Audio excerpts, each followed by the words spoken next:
A cloudy day at Laval Stadium makes way for the 2021 America East Women's Lacrosse Championship featuring Stony Brook and Ualbany for the 9th time in a row. Stony Brook winners of the last 8 America East Championship games, winners of the last 7 actually. They'll be looking for their 8th straight title and another automatic bid into the NCAA tournament. What's standing in their way? A Ualbany team that has had their high looks so far this year, has lost 2 conference games only to the Seawolves, and it's going to be quite the turnaround. So, Ken, what are your keys to the game? Well, I think the biggest key is always forget everything you know about the regular season. Throw that out the window. Ualbany, those 2 losses don't matter anymore. This is the finals. This is the America East Championship. This right now is the most important game of the season. This determines who is moving on to the NCAA tournament and who is going home.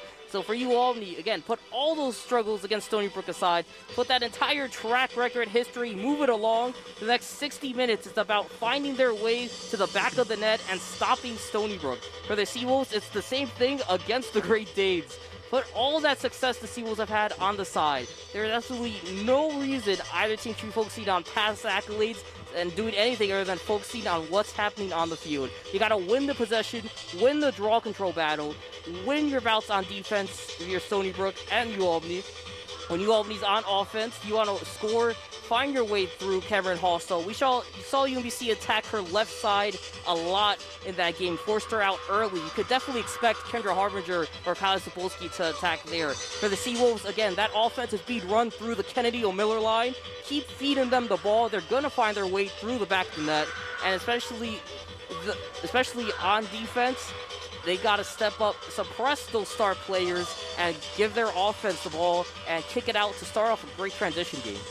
Yeah, big transition that we've seen a lot, including Ali Kennedy's fast break goal on Thursday that tied the game up at 5 when she went zip, zam, boom after the draw control win for her team. And speaking of draw controls, we see the first player at the logo ready for the face-off. It's Charlotte Verholz, who split time with Jane Hampel on Thursday. And along with her, you get Ualbany's player that will be going for the face-offs today. It's going to be quite the climactic battle with the uniforms for Stony Brook. They're wearing, once again, their white jerseys with the red bottoms, black numbers. For Ualbany, the blue tops and bottoms, yellow or white looking with their numbers and names. So we're getting ready now. The 2021 America East Women's Lacrosse Championship here on 90.1 FM, WSB, Stony Brook, Zach WIlson, and Ken Fermin. Verholst and Rurka ready for the first face-off of this contest. Winner gets the auto bid to the NCAA tournament. Stony Brook looking for their 8th straight. Ualbany looking for their first since 2012 and their first NCAA appearance since 2017 as Charlotte Verholz wins the draw control. You want to see that if you're Stony Brook. They struggled at the draw early, lost 3 or 4 straight against the Retrievers, helped the Retrievers go on that run. Ball was knocked loose, but the foul's called on Ualbany. It was on Sapolsky. So Verholz will make the clear into Ualbany's zone. Yeah, the usual suspects out there, Kaylee Huff, Kaylin Hart, Taryn O'Miller, Sarah Pulis especially. Now, coming off her 4-goal game, is going to want to be involved early. Again, the only change for starting lineups on the attack has been Bridget Constantine replacing Jessie Arline. But the 2 of them are going to be relying on their work behind the cage to get those Seawolves open in the back. So we start with a 4-1-2 showing Kaylin Hart. Inside the arc, goes out after she was double-teamed. Now Ali Kennedy, top of the arc. Looking to move inside against a 1-on-1, drawing a double team. 1 of 6 of Ualbany is lost, taking a shot that was deflected, but is picked up by Pulis. Great positioning by Pulis. Kennedy taking that shot on the right wing at the right fan at the meter mark. That one swatted away by Schneiderif, but Pulis right behind Kennedy where the ball rolled to, scooped that one up, and a fresh clock for the Seawolves. A minute in. Constantine back at the cage. She's rolling it around, now to the left side of the cleats, going inside the hub. It was a bad pass, but we have a foul called. It almost looked like it was going to be a turnover forced by the Great Danes, but Stony Brook lucks out. Yeah, first free position chance. You're right, the pass was behind Kaylee Huff, but fortunate for her, she was able to make contact with, I believe that was Eliza McCullough, and draw the foul. Huff is 5 of 10 this year with free position opportunities. She'll go from the right wing of the arc. She'll spin, take a shot into the sticks, and saved well by Schneiderith. Yeah, Huff went to her left. Schneiderith did a good job getting the butterfly, hugging the left post, and getting her stick there to pop it up and kickstart the attack for Ualbany. Spolsky going far makes it into the Stony Brook clear. And so Ualbany will get their first possession offensively of the game. Sarah Falk with the ball and with an errant pass that goes out of bounds and goes back over to Stony Brook. And there's where the defense plays after a slow start. Rare mistake by Madison Conaway that time on the rush. She had time to make the pass.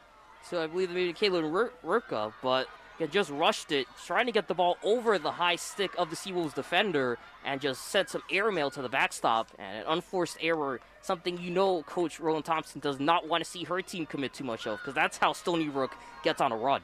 Well, sometimes when opponents play each other, it's about how they've sized each other up. Considine, back of the cage out to the left wing of the fan for Kennedy. We'll see if she draws a double chain, trying to spin it around. Almost thought about going in a pass inside. She stopped at the last second. Huff now the right wing. She pushes her way inside. Flag is called. Shot is deflected by Schneiderith. And it goes right near the restraining line, but before it does... Huff switched up her shot, running inside, having a nice sword dodge and a cut on her right at the right side of the meter mark. But again, targeting that left side of the post where Georgia Schneiderith is all wrapped up. Is able to get her stick there. But fortunate break for Stony Brook. The ball again bouncing straight towards them. Well, they've done well with picking up those ground balls after their shots have not gone in the net. They're still looking for it and trying to strike first. Allie Kennedy at the top of the arc has to move out. Good defense by the Great Danes. 50 on the shot clock. Yeah, they're sticking with man 60. defense, but it's working. Everyone is switching to their player perfectly, and you're seeing it led really by Kyla Sapolsky, the midfielder. And Taryn Miller taking her shot over left side and score! Flag was raised up, and we saw that on Thursday, but just like that, O'Miller did not need that free position opportunity again, and she strikes first for Stony Brook. If you're an O'Miller, contact just doesn't faze you. They are arguably the best in the game at scoring while drawing contact. Taryn being able to draw that foul while falling down on the right fan, it's just outside the island. Is able to fire off a shot that just gets past Schneiderith on her high left angle over the shoulder. And with that, number 40 on the season, but her first and kickstarting the Seawolves goal. You know they're happy about that, especially because of how long it took them to get a goal in the semifinals game against the Retrievers. Just 3:12 into the game, Stony Brook draws first blood. Taryn O'Miller with point number 79 of the year, one more away from 80. 26:48 now to go in the first half. As Verhulst and Rurka once again on the second face-off. And we have a face-off violation on Ualbany. And so Stony Brook will get it. Yeah, Rurka just jumped a second early. Again, another unforced error. And this is what's going to pile up on the Great Danes if they don't stop. And Claire Levy drawing the foul as she makes the clear into the Ualbany zone. Stony Brook, whoever wins the most draw controls has the much better chance to win this game. Considine in the back of the zone. She'll get it out to Kennedy. And we have a 4-1. And we get a 4-3-2. Actually, we get a 3-3-1 showing. Kaylin Hart, right corner of the fan. She moves out over to the top of the fan for Poulis. Goes to her left to Rafferty, reacting almost late, but she's able to pick it up eventually. Kennedy splitting inside to the arc, falling around. She was hit, and that's where the foul comes in. Yeah, Clancy Rude and Ava Katinas were the two who converged inside right in front of the goal circle and made contact with Allie Kennedy, drawing a foul, and now her first free position chance. She'll start from the left wing of the fan, taking her shot down the dirt and into the net.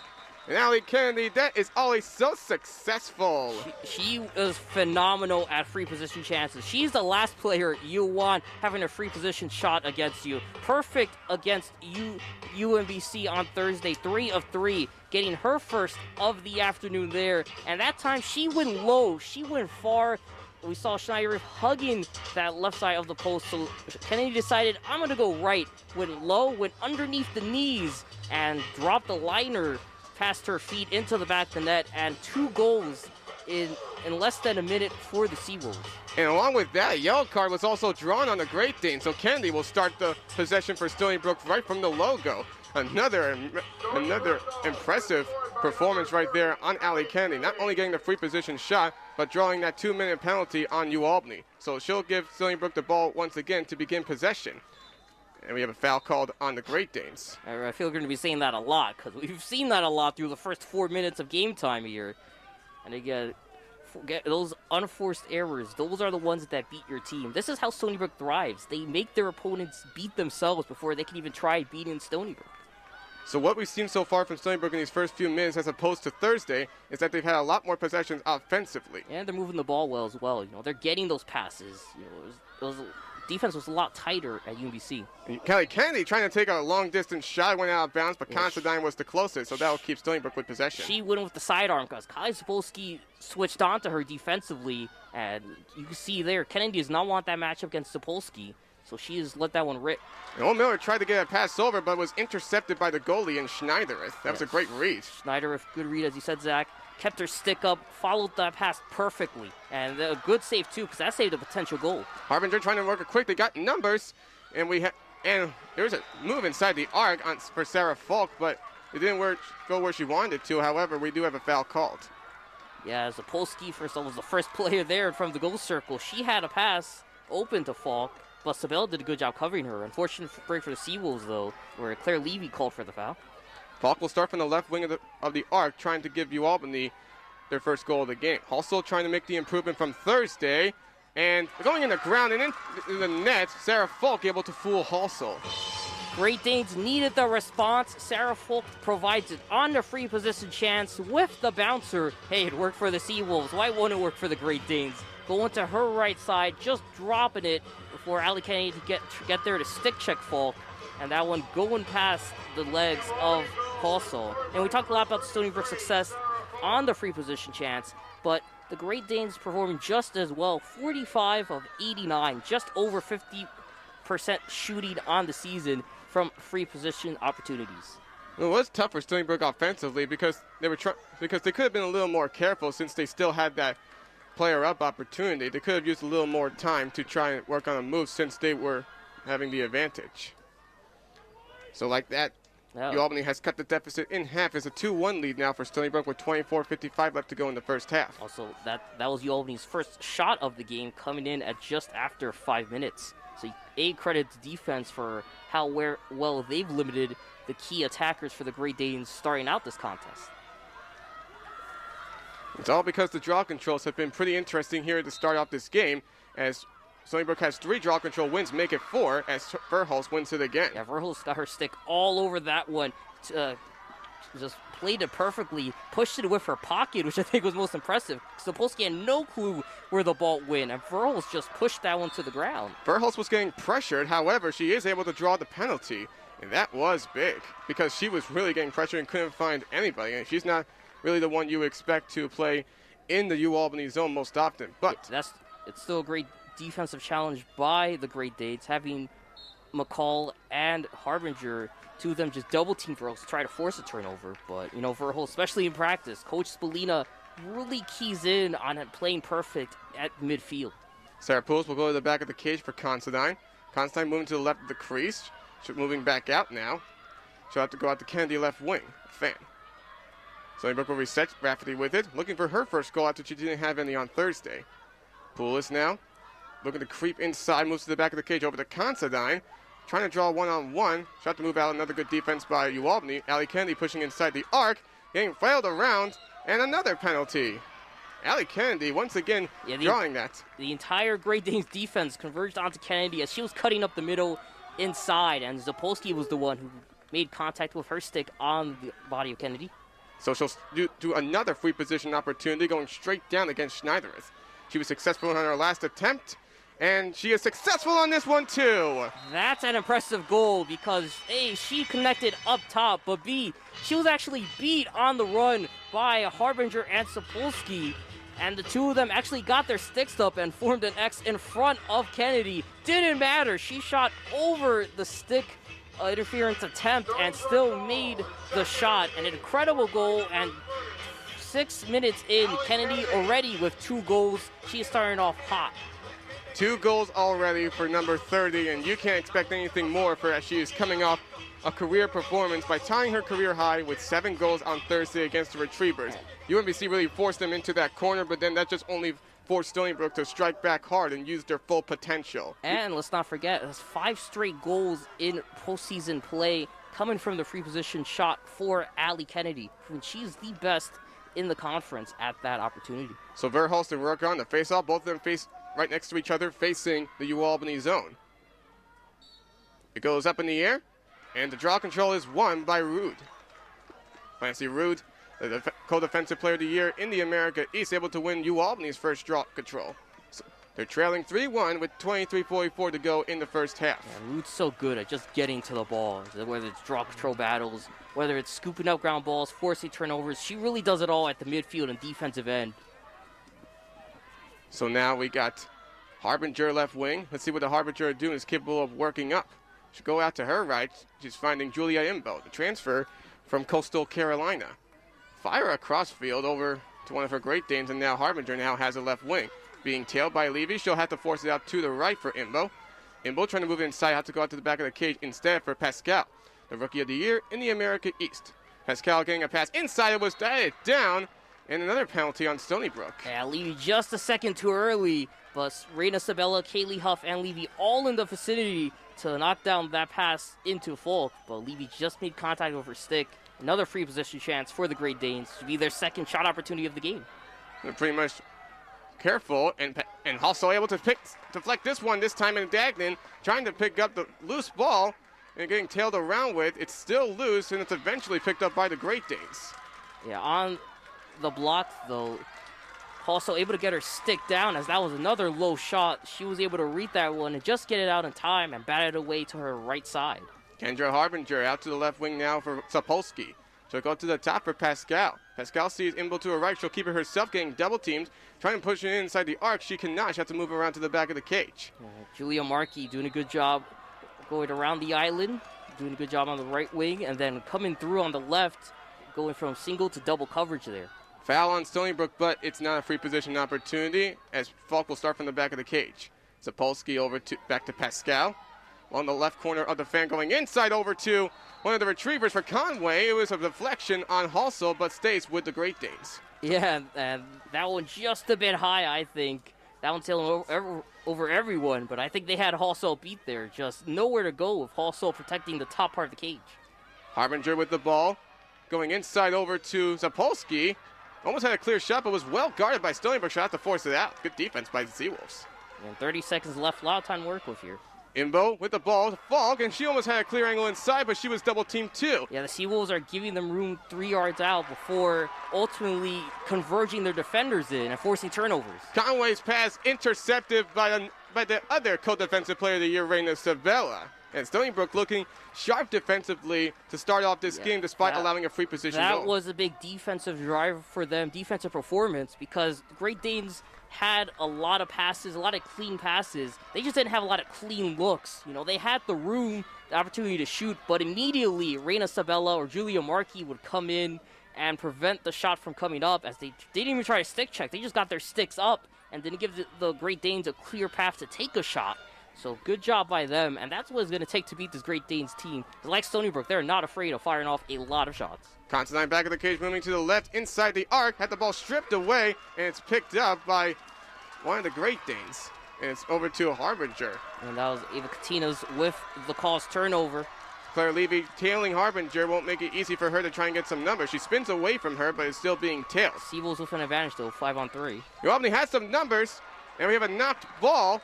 And we have a penalty. It's offensive against Kendra Harbinger, but she is still slow to get up. Yeah, Harbinger took a hard bump as she crashed into Reina Sabella about 3 yards out of the circle, as that shot went straight to the stick of Cameron Halsell. But you're right, Harbinger down.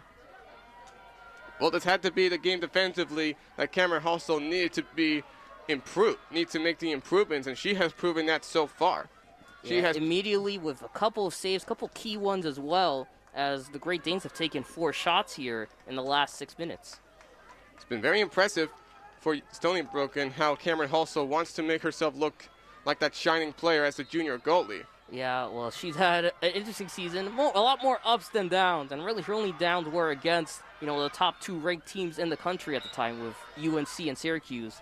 But that last game was arguably her worst in the American East Conference. Caitlin Hart inside the arc, shot down over sideline, score! Hart on the board for the first time today. And the Seawolves with a 4-1 lead with 20-25 to go in the first. Seawolves not wasting a lot of time in transition, and coming on the attack was Caitlin Hart on the right side from the fan, and having a nice cut, beating her defender inside, and Sword Dodge getting a clean one-on-one look.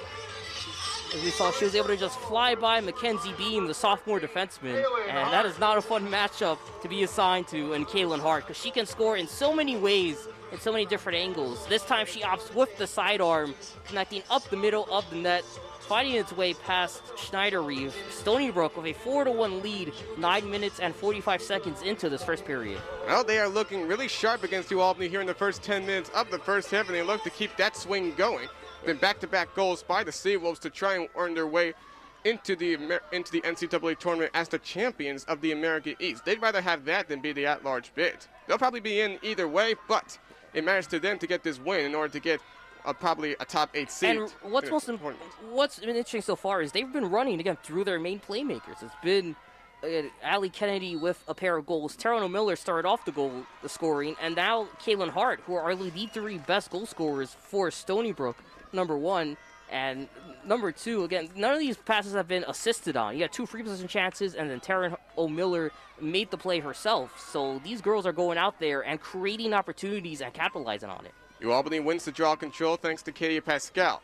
They are trailing 4-1 as we enter the 20-minute mark here in the first half. This is where, if you're Coach Rowan Thompson, you want to see Kyle Sapolsky and Kendra Harbinger really step up and get people, if not open, take chances like the Seawolves main attackers are. Go ISO one-on-one on the left fan. Try to cut inside and attack Hostle's weak spots. Imbo, right wing of the fan, guarded well by Poulis. She'll move around near the end zone.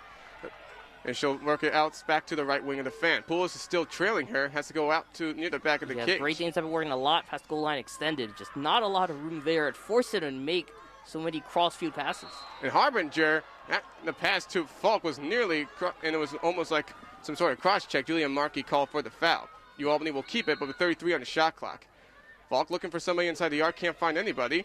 And trying to get a pass that was intercepted. Reina Sabella does it again. Yeah, got her stick there, read the crossfield pass well, going from one left to right, and is able to draw a foul at midfield, making contact with the shoulder, and I think it's going to be a yellow. Yep, a yellow card after Reina Sabella was really hacked at hard. And that one, I believe, on Julia Imbo. So another, the first extra player opportunity for the Seawolves, and they really capitalized on this against UMBC. For the Great Danes, they really got to step up, play perfect defense. Because you give the Seawolves 2 or 3 of these, they're going to start stacking on goals. Well, what can you expect from Sabella, the Mount Sinai native, who's been responsible for 14 calls for 13. Actually, she's coming into this game with 12 calls turnovers so far. Yeah, she's been really impressed. I think what's impressive about her is that she does so much, but she's not really a leader in one category. She's more of the jack of all trades, where she's an excellent player scooping up ground balls. Second in the team with that. Second, I think a little calls turnovers. She's good at draw control, winning draw controls, and she's able to score a few times as well if needed. Last game she had a goal, 3 ground balls, and a calls turnovers. She does a bit of everything. One of the reasons why she earned that co-defensive player of the year, despite not really having an incredible stat in one particular category. And Allie Kennedy getting the pass from O'Miller, couldn't find a shot from the left side of the arc. Yeah, I think they're going to keep attacking the right side of the fan, and Rebecca Kinsley out there now too, so they're definitely looking to give it to one of their key scorers in Hart, O'Miller, or Kennedy, who are at the top of the arc. So Considine will get the ball after it was nearly turned over. Huff will get it to Kennedy at the top of the fan, to her right for Rafferty. Stony Brook showing around the world as Hart goes over to Kinsley into the back of the cage for Considine. O'Miller with the ball now. Going over to Considine, getting bumped around. No fouls called, but she's able to pick up the ground ball. And we have 35 on the shot clock. Hart going over to Kinsley inside the arc. Had the ball stripped, and it's being fought for. And it's still on the ground, right near the right side of the goalpost. And we have a whistle. The foul's on Ualbany, and it'll stay with the Seawolves with 22 to work with. Yeah, it was on Mackenzie Beam. I think she may have accidentally gotten a push on someone, or maybe made contact with the stick. It's hard on a free position opportunity from the right wing of the arc. And the refs are calling the late whistle to show that it was a foul that does lead to a free position opportunity. I'm not sure if Rowan Thompson is going to be happy about that. 18:07 left to go. Stony Brook up 4-5 with a chance now to make it 5-1. 3 refs are getting together to make a quick talk about to make sure it's the right call. They saw probably a little. Yeah, it'd be interesting. You don't want this if you're Ualbany, because Caitlin Hart is so good at the free position shot. The free position shot on the right wing is her specialty. The only problem is she only has 2 free position goals this year. Coming into this game, she has 2 out of the 10 attempts that she has been able to make. Yeah, but a lot of her goals, it really comes off cutting on the right side of the wing. So that's her strong suit, somewhere she's very familiar with, this side of the field. Let's see if the North Babylon native can push it inside, and she can! Working right in front of the crease, being able to move it towards the right of Schneiderith at the last second. And for her third free position goal of the season, it's a 5-1 lead for Stony Brook. Yeah, that one, a nail-biting goal because she got beat by Jordan Marr and Mackenzie Beam. They all met right in front of the island, and it was Hart who was able to just overpower the two defenders and push her stick over everyone, connecting at the top shelf over the shoulder of Schneiderith. That's a 5-goal run for the Seawolves, 5-1 run for the Seawolves. Gonna force a timeout here with 18:04 remaining in the first half. So we can expect this to be pretty quick, so we'll keep it here. Just 18:04 left to go in the first half. Stony Brook on a 4-goal run after they let Ualbany tie it on their only goal of the game, coming from Sarah Falk's free position opportunity. But that just shows that when it comes to a regular goal for Ualbany, it has not come cleanly for them at all today. Despite the 1 goal allowed by Halso, she's been looking really good so far with a couple of saves that she has made. That's one more than she had on Thursday, and the defense doing their work. And we've seen some flashy plays from the likes of Reina Sabella and Sydney Gagnon being able to cause those turnovers and pick up those ground balls on their own zone. Yeah, Great Danes have not as many, but are close to the same amount of possessions as the Seawolves. They haven't been able to fire off that many shots, however, because of the Seawolves defense. Sydney Gagnon, Reina Sabella, Julia Markey especially, those three, Kaylee Huff as well, those 4 have really got it in the way of Great Danes attackers and have prevented them from giving them a clear lane to shoot. So they could get inside and get in the area where the goalkeeper is, but they can't move their stick forward because you got a body or two right in front of you and a stick following your stick, just shadowing over it, giving you no room to fire off a shot. And Ualbany's fortunate they don't have more turnovers. They already have 3 on the game, 2 of them caused by the Seawolves. It has not been easy for any opponent to Stony Brook to come into Laval Stadium and make that huge upset against them. Nobody has beaten Stony Brook at Laval Stadium since the Florida Gators did that in March of 2019. It was a close battle where the Seawolves dropped by 1. It was part of what they probably considered to be their down year, despite winning the American East Championship and moving to the second round of the NCAA tournament. But what they've been doing so far this year, their only 2 losses against the top 2 teams in the nation at that time gives them a pretty good chance to go for the quarterfinal for the 3rd time in school history. And on the face-off, is a face-off violation on Jane Hampel, so Ualbany will get the draw control. Yeah, the Great Danes need this coming out of the timeout. This is a must-score situation here. You talk strategy, you're already down. Well, that was media timeout, I believe, but still, utilizing that and talking strategy, you want to come out scoring here and trying to take back the pendulum on your side after it's swinging in Stony Brook's favor for the last 20 minutes. So Ualbany in the Stony Brook zone. Kyla Zapolsku, who has yet to get a goal in this game. Harbinger moving to the top of the fan after she was at the left side. Will give the dump off to Imbo. Imbo to Fall at the top. Moving near the right, near the arc. She's outside of it. Sabella's tailing her well. She'll move out to the left over to Falk. Falk working with it. Half the shot clock gone by. Yeah, using a lot of 4-3. They're trying to find an attacker inside and from the net to get off a quick shot. Stony Brook has been very resilient with not making it easy for any player to get a clear pass from inside the arc. Yes, they're so comfortable with the zone defense, so there's always a stick in the way of any one of those 3 inside. Oh, and Kaylee Huff may have gotten a little too aggressive with Madison Conway, and that's a yellow card. Yeah, that wasn't just a stick. That was an elbow to the face of Madison Conway. Not a punch, so we're not going MMA here. But that was an obviously inverted contact that will result in an extra player opportunity for the Great Danes. And Kaylee Huff, that was very unfortunate for her. She could have done better than that. Shot clock was starting to wind down for the Great Danes. She didn't have to work on that aggressively. She was trying to press, trying to challenge, potentially force a turnover with the stick check, but instead checked her elbow to the jaw of Conway. Everyone's all right, though.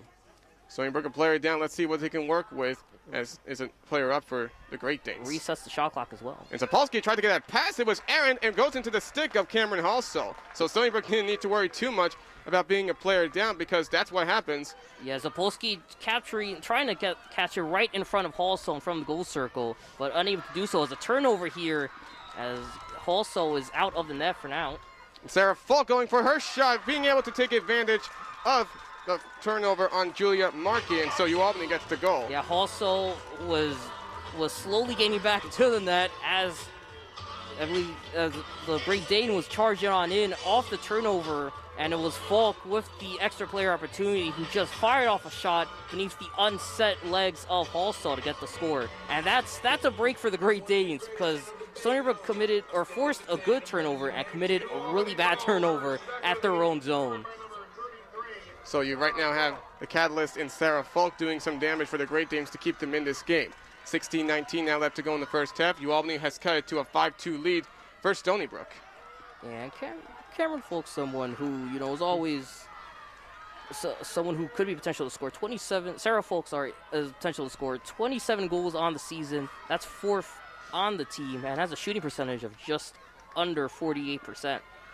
Well, it seems like turnovers have given Ualbany a chance here into the first half of this first half. And I'm not surprised to see them feed it to Sarah Falk. Really, it's Falk making those opportunities. She's entering the game on a 2-game hat trick. Kennedy wins the draw control from Hampel, as the last few were controlled by Ualbany. So Stony Brook will get it with a chance to try and turn their lead back into 4, which is their largest so far. Hampel now starting to get some minutes in the offensive zone. Back of the cage is Hart.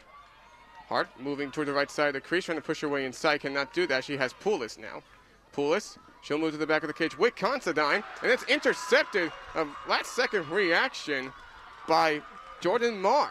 Yeah, Marr, the veteran, so good, using her veteran instinct there to get her stick just in the way of the pass attempt there, and that's something she does so well. And Zach, she was someone who was definitely in contention for that Defensive Player of the Year award as well. 22 ground balls and 22 caused turnovers coming into this championship game.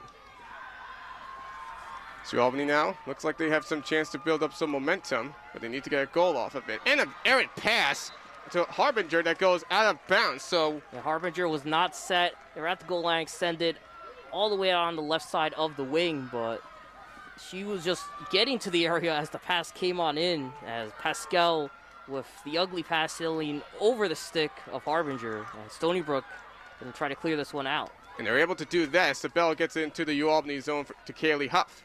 Huff will go to the back of the cage. Stony Brook will be careful now, trying to make sure that there's nobody who'll try to sneak in for Ualbany. Half of the first period has elapsed so far, and Seals with that 5-2 lead are definitely going to start looking at stacking on those goals, number one. But number two is utilizing more of the clock as time starts winding down and they are ahead. In both regular season meetings for Stony Brook and Ualbany, Taryn Miller with a shot over left hand. Great pass by Sarah Poulis.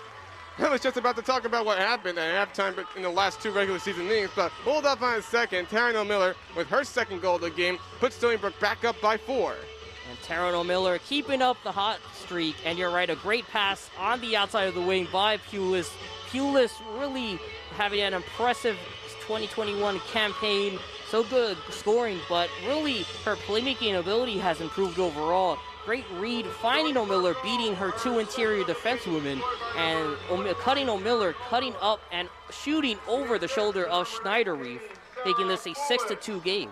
And like that, 80 points now on the season for Taryn O'Miller. She has been really working the stud performance that she wanted, having that career performance last week in the regular season finale against UMBC. So what I was going to say before the TO go is that in both meetings between Stony Brook and Ualbany during the regular season, the Seawolves had a 10-5 lead at halftime. We could be looking at that, but if Stony Brook continues to stay aggressive offensively, they'll be looking to have more than 10 goals once the first 30 minutes of this game has gone by. And it could happen as the draw control is being fought for. Kennedy almost had it, but we do have a foul. It's on the Great Danes. So Hampel will take it into the Ualbany zone.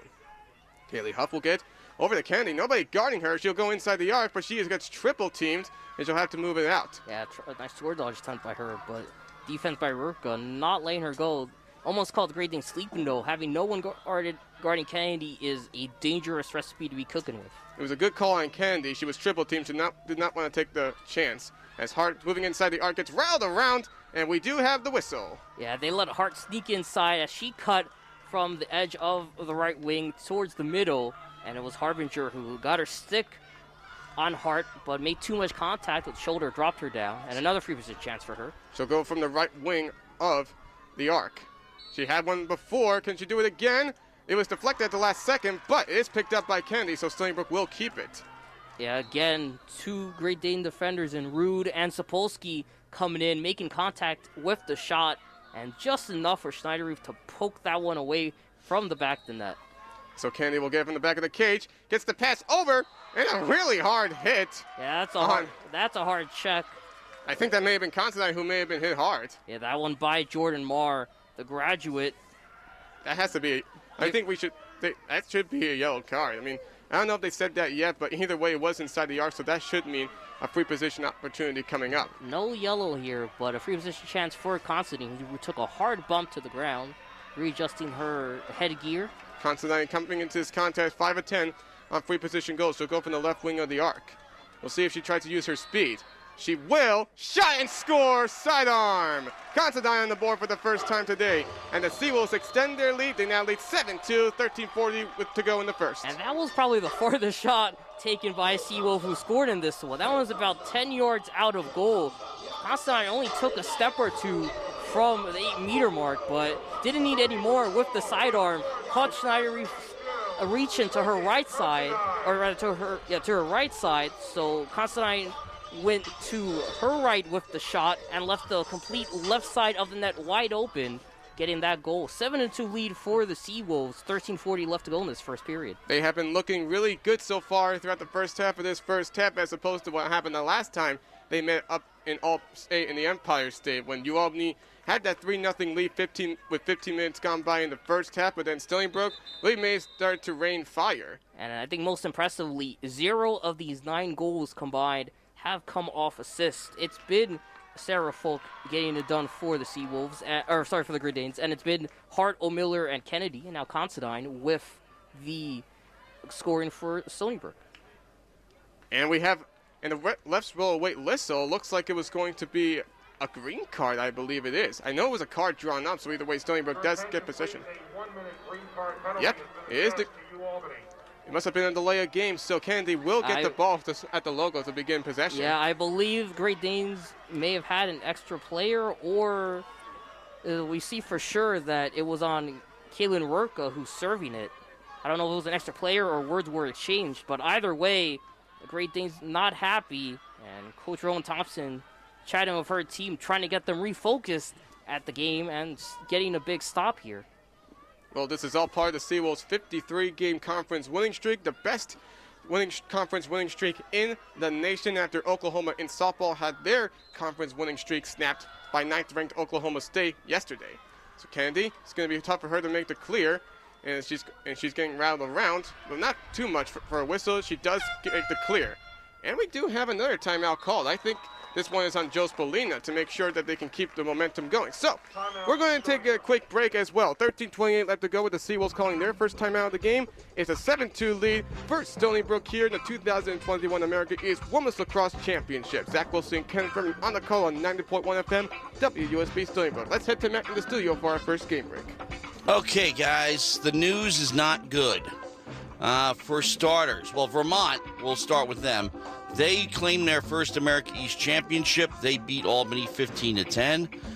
Thomas McConvey scored 4 goals. Tommy Burke won 23 out of 29 faceoffs.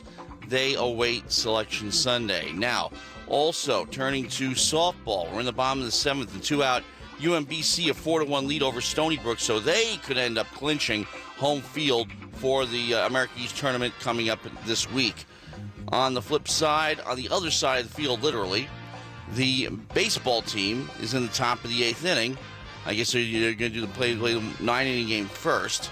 So they're down against New Jersey Institute of Technology by a score of 2-0. Interesting. But in any case, we'll follow that for you. And the Yankees are in a delay.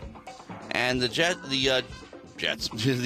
Mets, they will be playing later on against the D-backs at 7:10. Let's send it back.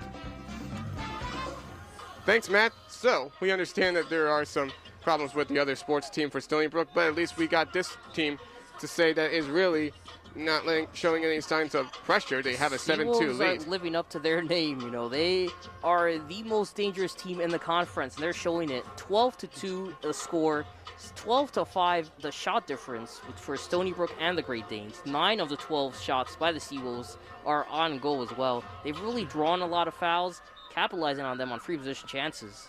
Draw controls nearly tell the score for Stony Brook. Stony Brook going to 7-3. They lead 7-2. So 45 seconds to work with the man up for the Seawolves as they're in the Ualbany zone. O'Miller back of the cage out to the left wing of the fan for Kennedy. They have two behind the cage, and they're going to try to get someone on the wing to cut inside and get open. And O'Miller trying to find somebody. She'll go out instead to Kennedy. To her right for Huff. She'll go to the right for Hart. To the back of the cage for Kinsley. She'll go to her right for O'Miller. Nobody inside yet. She'll have to go out to Kennedy instead. Ualbany showing some good defense despite being a player down. Hart will go over to Kinsley.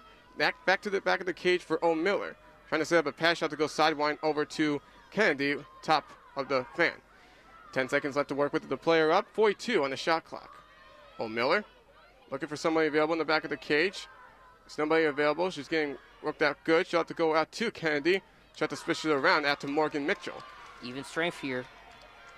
Huff inside. Gets it over to Rafferty. Trying to take her shot, and it's saved by Schneiderreich. Rafferty feeding Schneiderreich the popcorn shot. A line drive straight to the stick of the goaltender. And the Seawolves had to get off a shot because it was even strength. You know, even though they had time on the clock, they wanted that extra player opportunity. But the defense really stepping up, and it seemed like that timeout did more good than harm for the Great Danes. So Madison Conway has it at the back of the cage. Gagnon will be hounding her. She'll move it far out near the 20-yard line, the north side to Imbo. Now it goes to the top of the fan for Sapolsky. They're working around the world. Sarah Falk, right corner of the fan. Looking for somebody inside the arc. Got to get double teamed. Goes out to Harbinger. Harbinger inside over to Schneiderreich. Got to take a shot, and it was a save, but then Madison Conway picked it up, and she's able to fool also that second time. Off the deflection by Hossel. In midair, Conway picks up the shot and releases the sidearm off the off-balanced Hossel. Hossel, it wasn't even off the ground by the time Conway got her stick on the shot and fired it off. A tough break there for the goaltender, but Great Danes coming off that timeout strong with the goal. Off a good defensive showing, cutting that lead to 7-3 with 11:51 left to go in the first period.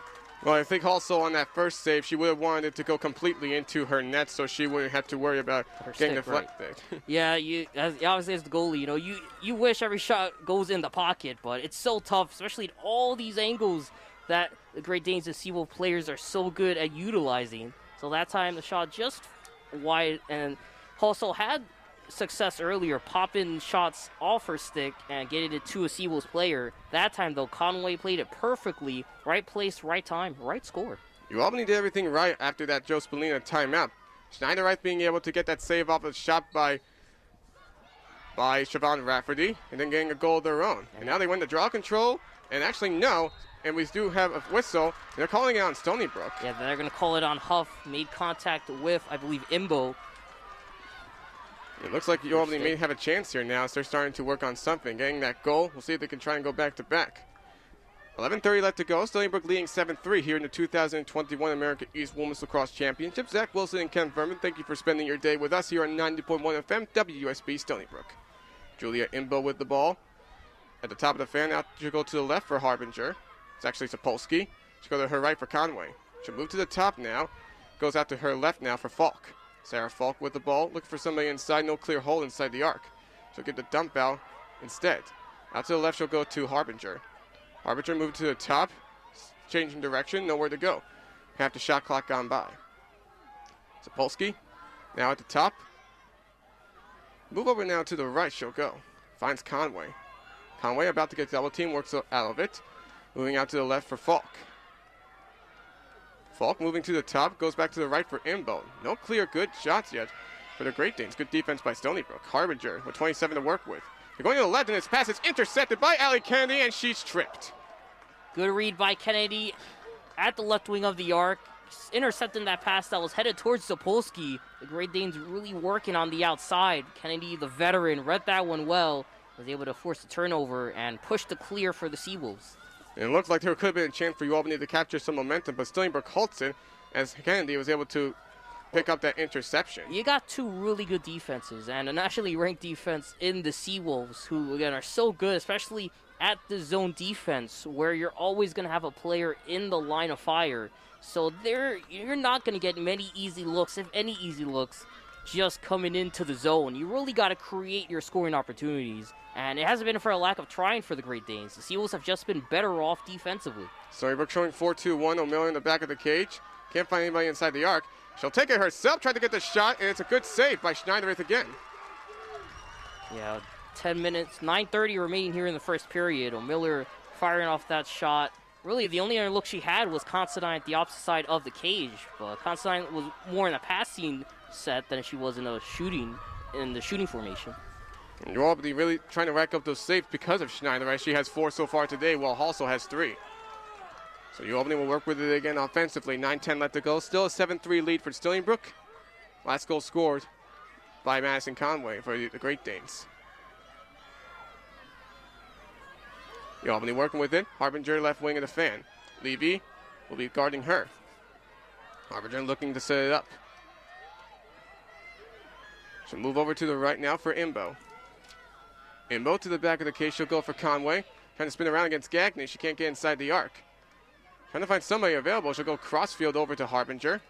Yeah, there's no room there. Again, Gagnon, Huff, Sabella, that close defense working.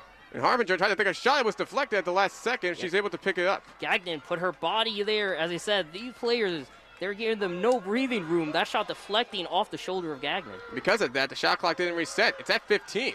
Polsky trying to get a high pass over to Harbinger. And we have a whistle. And they're calling it on Stony Brook. I don't believe it. Yeah, I believe because Harbinger was looking away from the shot as she ran into Huff, as both players fell down. They're going to say that wasn't an intentional charge by Harbinger. I'm going to agree with the refs on that one because she wasn't looking as she ran into the player. Well, I thought that it was like at the same time. So Harbinger, she'll go for the shot. It goes wide. And Ualbany has it, but with only 5 seconds to work with. Conway with it, trying to find somebody inside, cannot. And gets the pass intercepted. Great defense by Sabella to force that turnover. Fast break chance here. Seawolves with the numbers. 5-on-4. Kennedy coming up.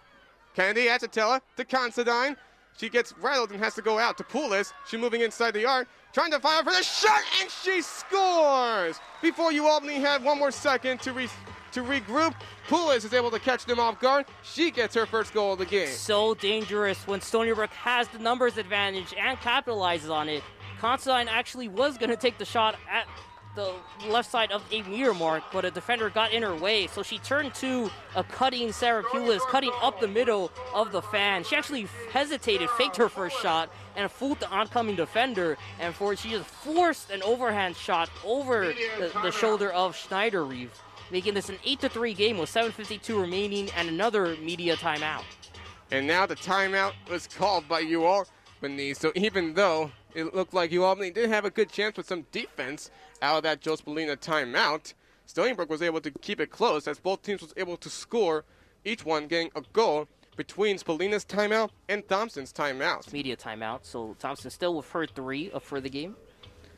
Yep, and really, this is not what Ualbany imagined, but no, they had to have expected it somewhat. Well, the Great Danes, again, I think after seeing how UMBC played, it wouldn't have been surprising to come in and see, them riding the Seawolves, especially on the attack, a lot harder. It's not to say they're not doing that, but it's just that really they haven't been getting too many offensive opportunities. One, because you're right, there is a difference in the draw control battle. Stony Brook obtaining more offensive possessions, winning that 7-4. But there's also the point in the Seawolves defense, especially the close defense, protecting Halsall, is doing such a great job of not giving the Great Danes a clear lane. It's forcing them to work outside the arc and try to come in rather than work inside the arc and move it around like Stony Brook is on their motion offense. In opposed to Thursday, when Cameron Halsall probably had the weakest save percentage out of anybody who played on Thursday, she is looking pretty sharp today. 3 saves while 3 goals allowed. First Schneider, 8 goals allowed on the 4 saves she's made. And it's not coming in the stat sheet, but she is moving a bit quicker. She is definitely staying in line with the shot attempts. And she, too, is playing her part in challenging the Great Danes players from scoring. So she's not really giving up either side of the net. For Schneider-Reeve, she's giving up her left side of the net by really hugging that right post a lot. And it has been burning the Great Danes. So Verhulst returns to the face-off against Rurka after Hampel had a few herself. Spallina's splitting some time between Hampel and Verhulst on the draw controls, and both of them have been looking pretty decent over the last few games to try and give Stony Brook as many offensive possessions as possible. Face-off is being fought for, and it looks like Ualbany is going to win it. Rurka winning it herself. That was Katinos. And she'll move across the restraining line to Imbo, getting the pass over, and it was an errant one, and it's loose on the floor, but Imbo is able to pick it up. Sorry, Zach, that was Ruka. And you're right, that one a ground ball, and look like that was Kaylin Hart who tried to scoop it up, but when she popped it up, Imbo was right there at the goal line extended to pick it up. And with it, 7:25 on the clock for the first half, and Zapolsky's going to be the one commanding this offense. Sarah Falk nearly lost possession, but there was nobody near her to try and force a turnover. Most of these passes for Ualbany have not been completely as clear as they wanted it to be. No, they're throwing it to where they're at rather than where they should be. And what's happening is they're not passing high enough, so they're forcing the Great Danes to go down towards the ground and get it. And that's cause for trouble because you can easily lose your sight of the ball. It can make contact with the ground, and that's where turnovers happen. When you got speedsters like Allie Kennedy who are there to vacuum all the ground balls, it's a cause for trouble. Meanwhile, a high pass and a whistle, foul called on Stony Brook. That's what you want to see if you're the Great Danes. You want those high passes. You want it to be all the way up to where you got to reach to get it with those sticks. Not too high, obviously. So from the right wing of the fan, it will be a free position opportunity for the Great Danes. They've gotten 2 free position goals today, and it's not going to be 3 as it's going to go out of bounds. And who was the closest there? It's a Great Dane. That was... No, they are saying it's the Seawolves now. They change it around. Yeah, that was close. It was really a foot race there between Markey and Falk. And it was Sancilio who was on that free position opportunity. Yeah, those two racing towards the outer boundary. I think just getting her stick out further was Markey. Claire Levy has to back it out. Good defense by Ualbany to not make it a quick clear yet for the Seawolves. Sabella fighting off. She looks to get off against the double team. Will give it to Poulos, and she will make the clear. She's getting hounded by Pascal, but she's able to eventually make it. She is inside the arc, trying to move around for the shot. It was off the stick of Schneiderreich, and a collision. No foul is called, and it is an offensive foul. Yeah, that one pretty obvious. I think that was Constein who just bumped into the Great Dane defender. Although back on that Pulis shot, what happened was she was able to beat her player on the transition, and she was just cutting inside. And as the Great Danes defense started converging in, she just fired off a straight shot that was actually on target for the goal, which just connected with the top crossbar. And Rue tried to get a pass over, but it was errant, and the ground ball. Foul is called on Stony Brook. And Kira Saletta with hard contact to the back of the Great Dane. Stony Brook nearly had the opposition. Their last 2 chances with a goal and the ground ball have not been clear enough. 8-3 game here, though, so with 5:19 and counting, there's a lot of rolling clock that Ualbany really doesn't want to waste. Sapolsky able to make the clear against Poulis. Ualbany back in Stony Brook's zone. Trailing 8-3 with 5 minutes to go in the first half. And we have ourselves another timeout called. It looks like this is Rowan Thompson that's going to call it this time. Yeah, this is must-score scenario here just to get your foot in back if you're Ualbany. So you know the strategy is definitely going to be, let's start working inside. Let's start trying to get our players open and start taking more shots and creating opportunities in between the lanes the Seawolves defenders fill. Zach. Yeah, it sure is. It's not been a clear day for Ualbany. All 3 of their goals have pretty much been lucky as far as I can call it. I want to say lucky, but they have 2 of them coming off free position chances. And that third one, it was coming off a quick off the stick of Cameron Halsell, and Conway was able to quickly cash it in a second later. Well, that's been the difference for the scoring. It's been, again, capitalizing on those situations where the Stony Brook defense isn't involved in the shot. You know, the first 2 obviously free position chances for Falk, and Conway's was off a bounce. You're right, it took a Great Danes bounce, but again, that's how the Great Danes are going to score this one. You're not going to beat the Seawolves by overcoming their defense. You have to beat them by getting rid of their defense, going through them, going over them, going under them if you have to get shots and get scores. Yeah, and Stony Brook knows that the defense may not be able to hold off Ualbany's offense for long. The Great Danes have really been showing a lot of good moves over this past season, despite their only fealties coming against tough teams like Boston College, UConn, and Stony Brook, along with Drexel, and Syracuse for that matter. Those are all tough teams that the Great Danes have been facing, and they really want to turn things around. Yeah, Great Danes still with double-digit shots through the first 25 minutes of this game at 10, and they obviously could have had a lot more, but they aren't taking them for obvious reasons. But you're right, this offense is still very dangerous, and it's 5-goal game now, but we saw it just last game when the Great Danes played Vermont. They can easily start stacking on goals and make it go on an 8-goal run in 5 minutes, if possible. The closest, the last time Ualbany was close to a score with Stony Brook was in 2017 when they lost 11-8. However, it may not be that score. So, out of the timeout, Ualbany will reposition, facing an 8-3 deficit with 5 minutes to go in the first half. Tog with the ball.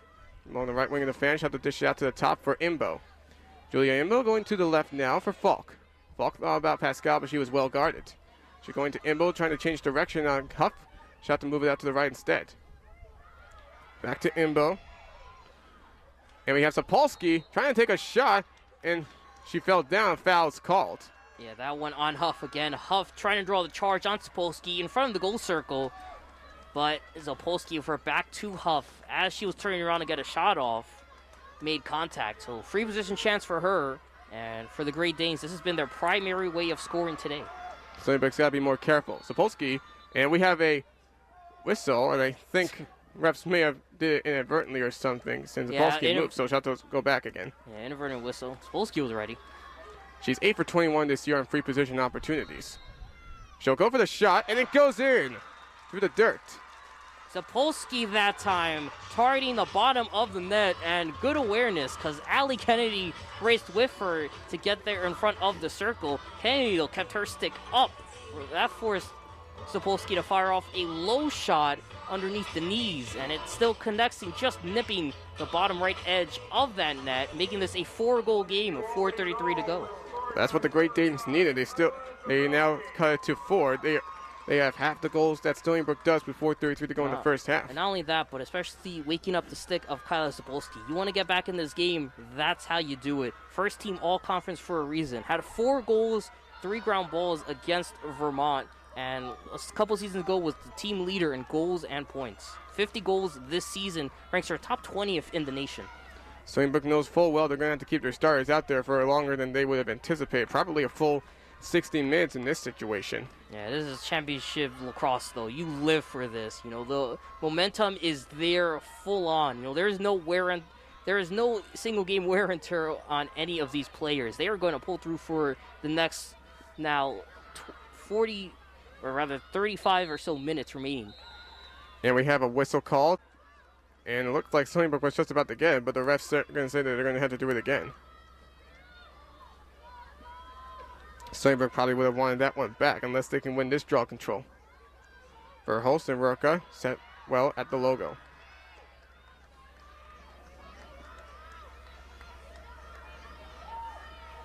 Ref taking the time, trying to get the ball set up as Claire Levy will move from the left side of the field to the right side. This is senior versus freshman combo here, Levy and Roca. In the fight for the draw control, it's won by Ualbany. Roca is able to pick that one up cleanly. An errant pass. It's still loose on the floor. Sapolsky ran to her own teammates. Ball still loose, but it's picked up again by the Great Danes. The Great Danes, their passes are just too low. They're passing it to the ground. They got to pass it high, keep them over the shoulder near the head area, so players can stand out and catch it rather than hold their stick over the net to try to catch it like a baseball. Stony Brook wants to get back on offense as soon as possible. The longer they have to play defense, the more tough it could get. 3:48 left to go. Stony Brook maintaining their 8-4 lead. Well, this defense, for the most part, has really held their own in this game. So they're stepping up, but it'll be a matter of forcing Great Danes to make mistakes again. But they've looked much better coming out last time out. Scowl over to Sancilio. Back to Imbo now, going to the back of the cage. Had to jump to make the catch was Conway. And a whistle, another foul on Stony Brook. That seemed pretty...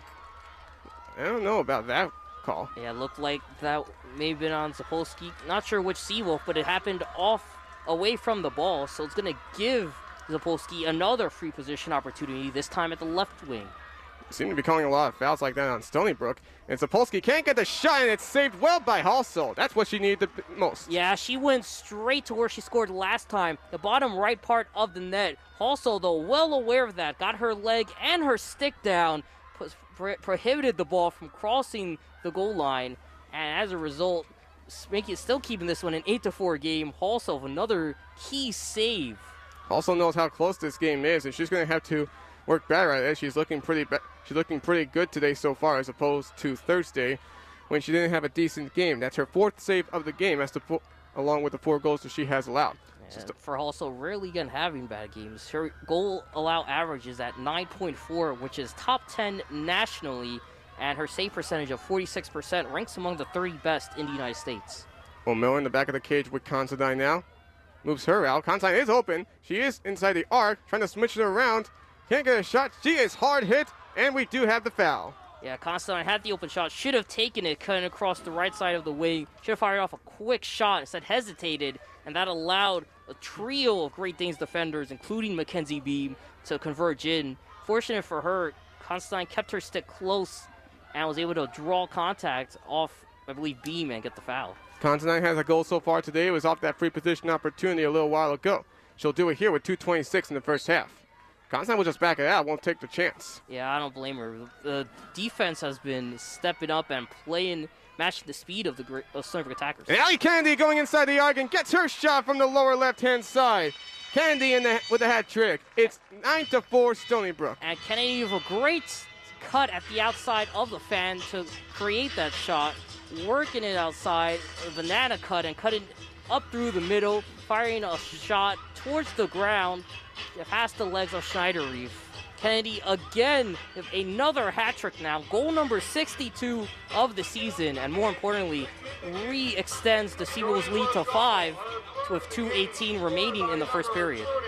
Well, on Thursday, after her 7-goal performance, she tied her former teammate Kylie O'Miller for the 2nd most goals by a Seawolf in program history, and now, after the first goal she had today, has officially moved into sole possession of 2nd place. And I'm sure that Kylie Miller, we're watching from our right with Johnny Wincott, is proud to see how her teammate is really letting it loose. Yeah, we spoke with her before the game, and she's so proud of all the seniors she helped mentored, still on this team. Obviously, Taryn O'Miller having, that close relationship, that sister relationship, but also Allie Kennedy as well. And again, they really emphasized that those two have really stepped up and lived up to the expectations set by the prior dynamic duo of Kylie and Courtney Murphy.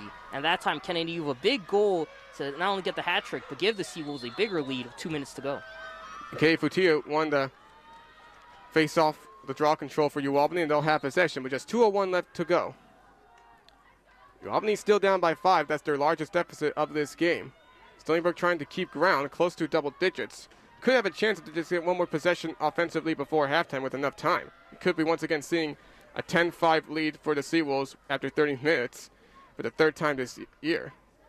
Falk with the ball, out to the top for Zapolsky. Zapolsky going to her right for Hogg. She'll go to her right for Tia. And the Great Danes still working with it as Julia Imbo has the top of the fan. Half Huff was guarding her. Falk now over to the left corner of the fan. Falk now is Pascal actually top of at the back of the cage. And we're going to have the goal line extended, trying to find a player open, but Julia Markey all over her. And Markey tried to get it to Conway, tried to take her shot, and it was a good save by Halsell.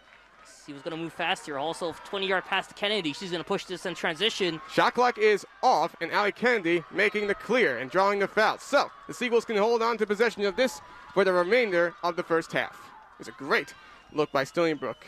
And so far, they are leading by 5, which is what they were leading by the last 2 times against Ualbany. Want to make it bigger to make it look even more threatening. And for the Seawolves, obviously, I think the big key is just don't turn the ball over. Hold on to it. At worst, you don't score. You still are up by 5. Hart, an errant pass. And that's not what you want as this ball rolls to the backstop. And it's still being controlled for. And we have one of the Seawolves. That was Poulis who had it, and she is drawing the foul. And fortunate break, because that's an extra player opportunity for the Seawolves, as it was Harbinger who got her stick to the back of the neck of Poulis. Poulis fortunate enough to pick up that errant pass, and like that, Stony Brook is going to have 25 seconds to work with the player up here in the first half, and then a little more time, 1:35, to start the second half. A big job by Stony Brook. Yeah, that's a mistake too by the Great Danes. that was almost an unforced error on the Seawolves, and at worst, you don't have to apply too much pressure, as Pulis was tiptoeing the out-of-bounds line. She may have accidentally stepped into it if she just kept going. So the Seawolves had 20 seconds to work with, rapidly getting the clear. The pass was packed off, intercepted. Yeah, Mar, I believe, or Imbo with the interception, or Eliza McCall, officially, 51. Rude has it, only has 5 seconds to quickly hurry up. She may not be able to make it, has to probably throw a pass. 2 seconds, Rude not going to try it. And she'll just give it off to Hogg, as that will end the first half. So Stony Brook will keep that player-up advantage with a minute 35 to begin the second half, and they maintain their 9-4 lead after 30 minutes. Yeah, it has been a very entertaining first half. Not as high scoring as the Stony Brook UMBC first half we saw a couple of afternoons ago, but still, this is a good showing, I think, by both teams, defensively more so than offensively. The Seawolves taking 17 shots, only scoring on 9. Their defense, I think, has been the story of the game. Again, that close defense trio of Reina Sabella, who leads the game in with 3 ground balls picked up, having Kaylee Huff there at midfield working, Julia Markey, Sydney Gagnon as well. Those players have really made life difficult for the key scorers of Madison Conway, Kyla Sapolsky, Kendra Harbinger, preventing them from getting to the back of the net more than once. And that has been a pretty big story to see in the first half. So we're going to go to halftime as well. At the half, it's Stony Brook up 9-4 against Ualbany in the 2021 American East Women's Lacrosse. We return to Love Out Stadium here on the campus of Stony Brook, where the 2021 American East Women's Lacrosse Tournament is in the championship final between the top seed Stony Brook Seawolves and the 2 seed Ualbany Great Danes. At halftime, with just 2:50 left to go before half number 2 begins, Stony Brook holding on to a 9-4 lead in what's looking like a closer battle than it is. Yeah, and this has been a tightly contested game with the edge going to the defense.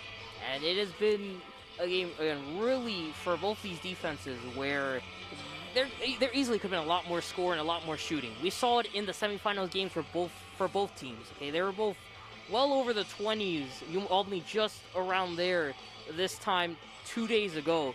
Here, though, both teams, again, scouting each other, know each other so well, there really aren't a lot of lanes for either of these teams to be shooting and making shots with.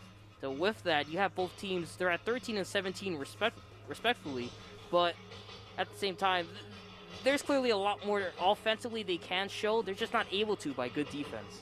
Yeah, we've really seen defense being the story here. Stony Brook has outshot Ualbany 17-13, has outshot them on goal 13-9. With the 13 shots on goal, Stony Brook has been able to get 9 goals, while 4 of them have been saved by the Ualbany goalie Georgia Schneidereth.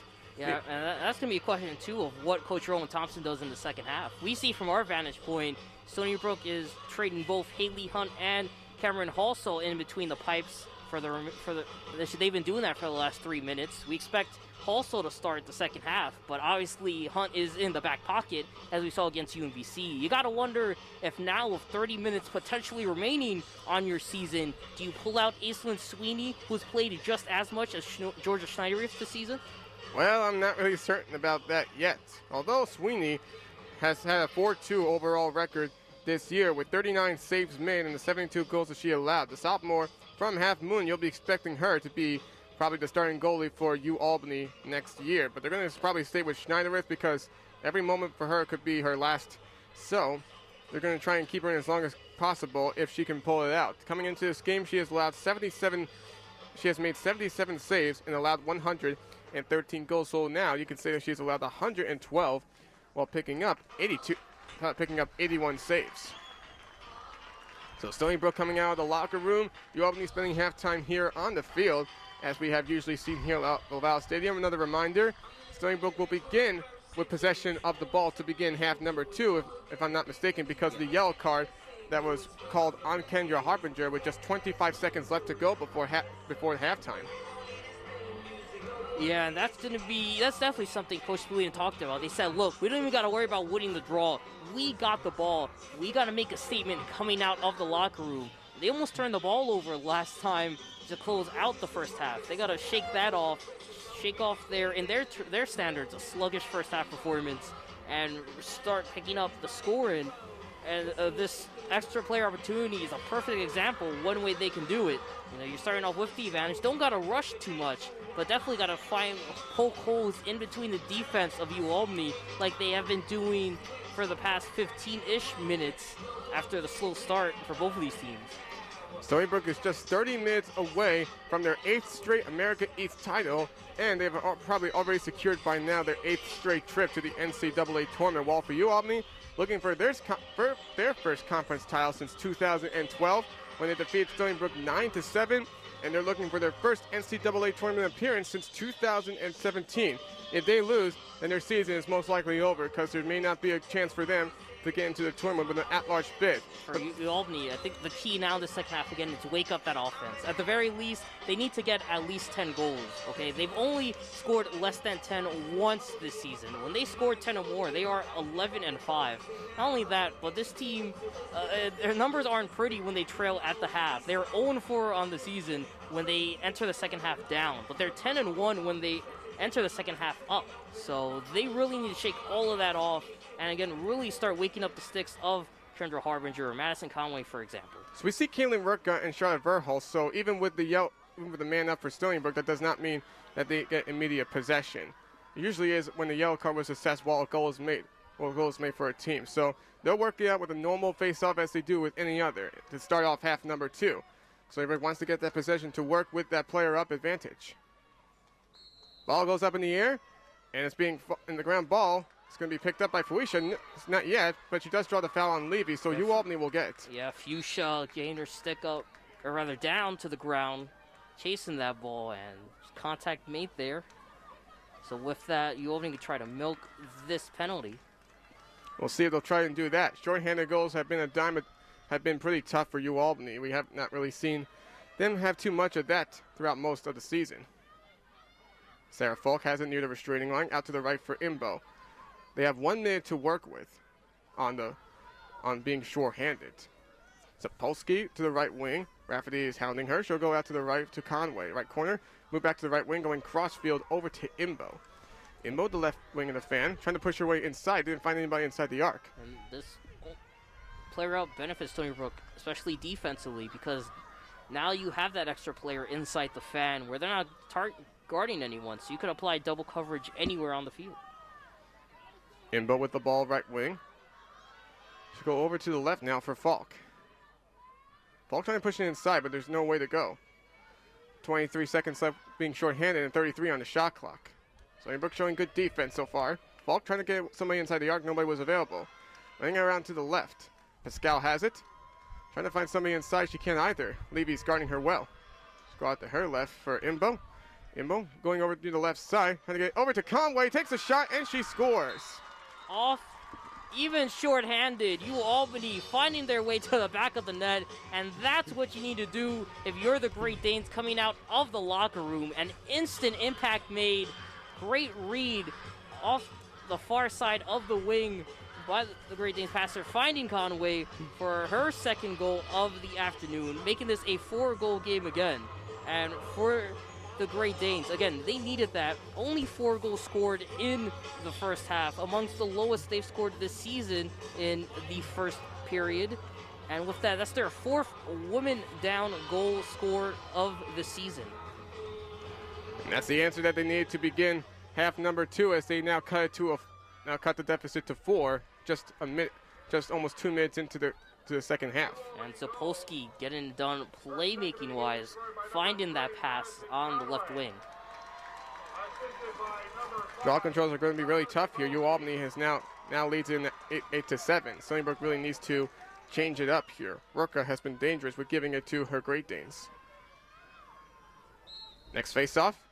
Rurka almost won that one.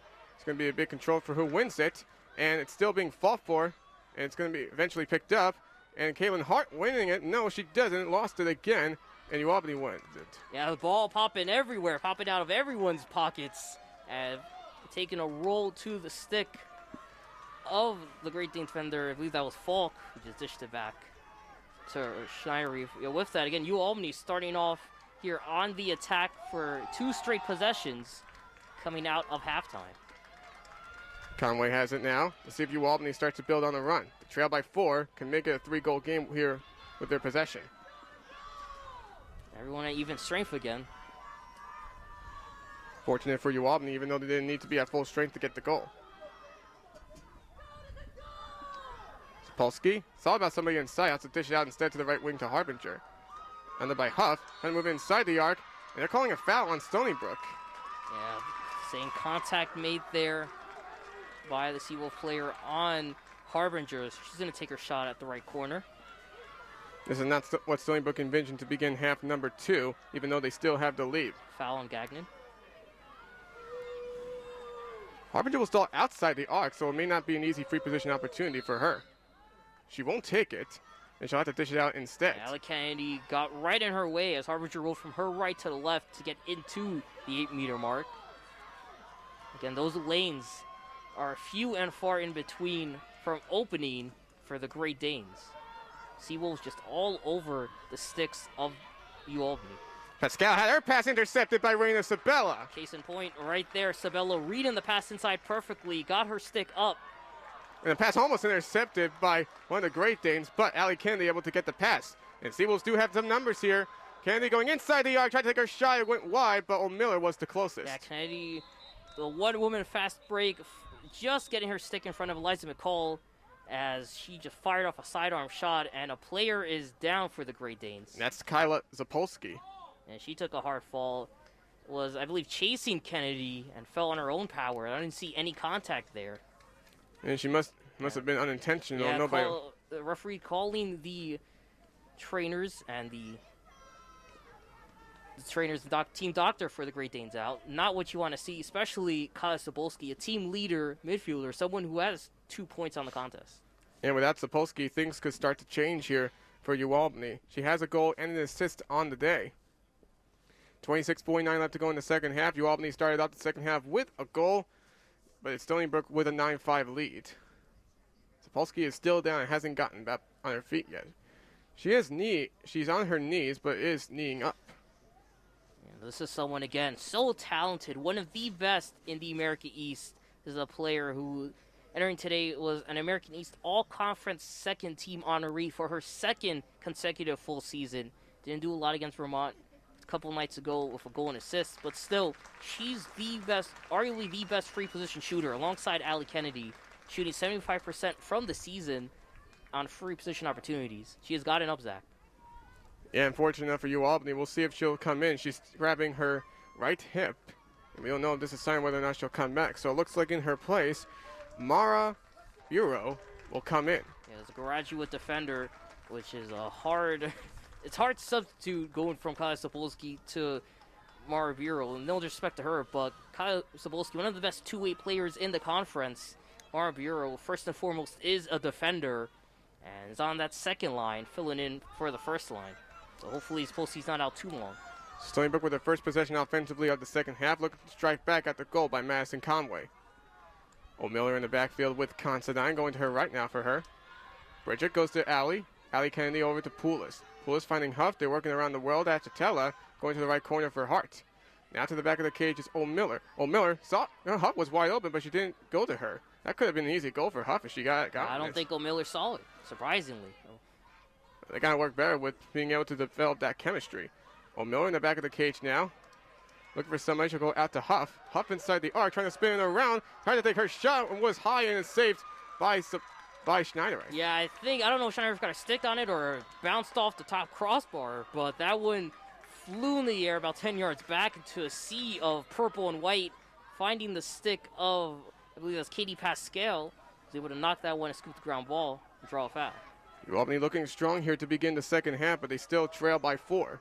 They have a chance now to cut it to 3 as they get the ball back. Officially credit that as a save for Schneider Reef, her 5th of the contest. So we approach 4.5 minutes in the second half. Imbo trying to get into the arc, but the gap was quickly closed. Imbo will go out instead to Harbinger. See what Ualbany does without Kyla Sapolsky. Well, you really got to run it through Kendra Harbinger at this point in Madison Conway. So you got to work behind the cage and try to find Conway to break a cut past Sarah Pulis to get open inside. Pascal now with it. Can't find somebody inside. There is somebody, but it was not looked that well. And that was Kaylin Rurka. Harbinger with 30 seconds on the shot clock. Trying to spin around Huff. Can't get inside the arc. Nobody available inside it either. She went sword dodge outside. And getting it over inside to Falk, she scores. Yeah, that, again, running it through Harbinger was the way to go. It was Sapolsky out. And what it did was it drew pressure, drew double team coverage towards Harbinger, opening up a lane in the middle for Sarah Falk to score her third goal of the contest, getting her a hat trick. And again, with that, that's what you got to do, especially down a player like Ualbany is right now in Kaz Sapolsky. That one, a big goal. Again, another one start off this second period through its first 5 minutes. So that's what's been big for Ualbany, is that their players have been open inside the arc enough, and Taryn Miller had some opportunity to see some players open inside, but she needs to get a better read on that. Third straight game for Sarah Falk with a hat trick. So now the deficit is cut to 3. Stony Brook up 9-6, 5 minutes through the second half. Again, this Great Danes team, not one to overlook. They made it to the America East Finals for a reason. There's a reason they are always contenders year in and year out, because just like Stony Brook, they dominate the competition, especially in the conference. And although the numbers, the rankings, the accolades don't show they're as good as Stony Brook, the numbers are there to show that they can play just as aggressive on the attack and defense as the Seawolves, like they have done today. Draw controls have also caused a momentum shift for the Great Danes, but Hamble does win the face-off here, because she gets the draw control to give Stony Brook possession offensively. She'll start to now allow her to be inside Ualbany zone. She's getting tailed at by Pascal, but she's able to get away from her. Miller with Constantine now in the back of the cage. Stony Brook needs to reset. They have not gotten any goals since they've led 9-4. They're getting the back-to-back goals to the Great Danes, and with Stony Brook, they need to get a run here in order to start getting a little more comfortable. No comfortable feeling yet. Constantine to the back of the cage for Miller. Nobody was available inside. Constantine going over to Kennedy. Kennedy trying to fake it inside. Goes for the shot. It goes wide left. So it's going to stay with using her speed with the juke. Faking left, hesitating left, going right. Got her about 5 yards out of goal. The shot just wide left. Bridget Constantine there to pick it up at the backstop. Shot clock resets to 90. Stony Brook will keep it. Yeah, that means Shire got, I believe, had to get a stick on it because it resets the clock and gives Stony Brook another full possession 6 minutes into the second period. Allie Kennedy can't find a way inside. She'll get it over to Huff. Huff over to Hample. She'll find Hart. She'll try to spin her way inside. She'll go out to the back of the cage for Miller. 3 Great Danes doing triangle defense inside. And going over to Kaylee Huff, trying to get a shot. It hit off the right post, and it goes into the sticks of Schneider. Oh, a lucky break for the Great Danes. That one just off the right post, bouncing, rolling to the left side for Schneider to pick it up and pass to a teammate. That one was all so close to giving Stony Brook their 10th goal of the contest. And they're working quickly with numbers here. Julia Imbo. 5-on-4 fast break here. The fast break will die down. Yeah, Ali Kennedy too fast, putting a stop to that. Seawolves now going to show their triangle defense. Levy tailing Harbinger well. Levy pushing Harbinger back, almost back to midfield, past goal line extended. She's really stepped up as one of the most impressive defenders, not by causing turnovers or ground balls, but by just shoving attacking players back. Julia Imbo couldn't find Falk inside the arc. She'll move out to the back of the cage instead. Yeah, Falk was in front of her defender, but a clear stick check challenge was oncoming if she passed to the vicinity of Reina Sabella.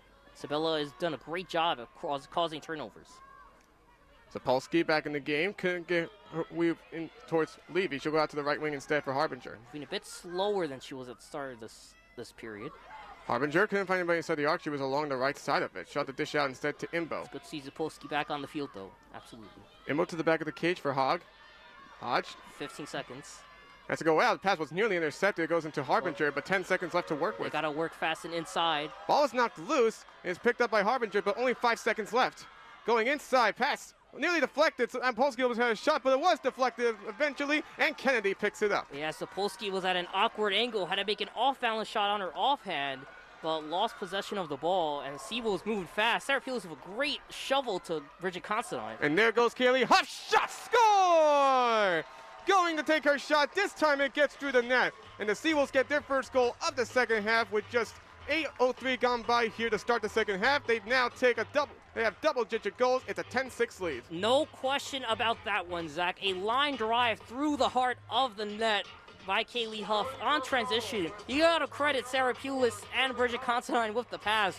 Pulis was getting hammered by the Great Danes defense and actually lost her balance, and while falling to the ground, doing a tuck and roll, was able to shovel it to Bridget Considine, who found the incoming Kaylee Huff on a cut up the middle, and Huff with the equalizer, or rather the statement goal, making this a 10-6 game.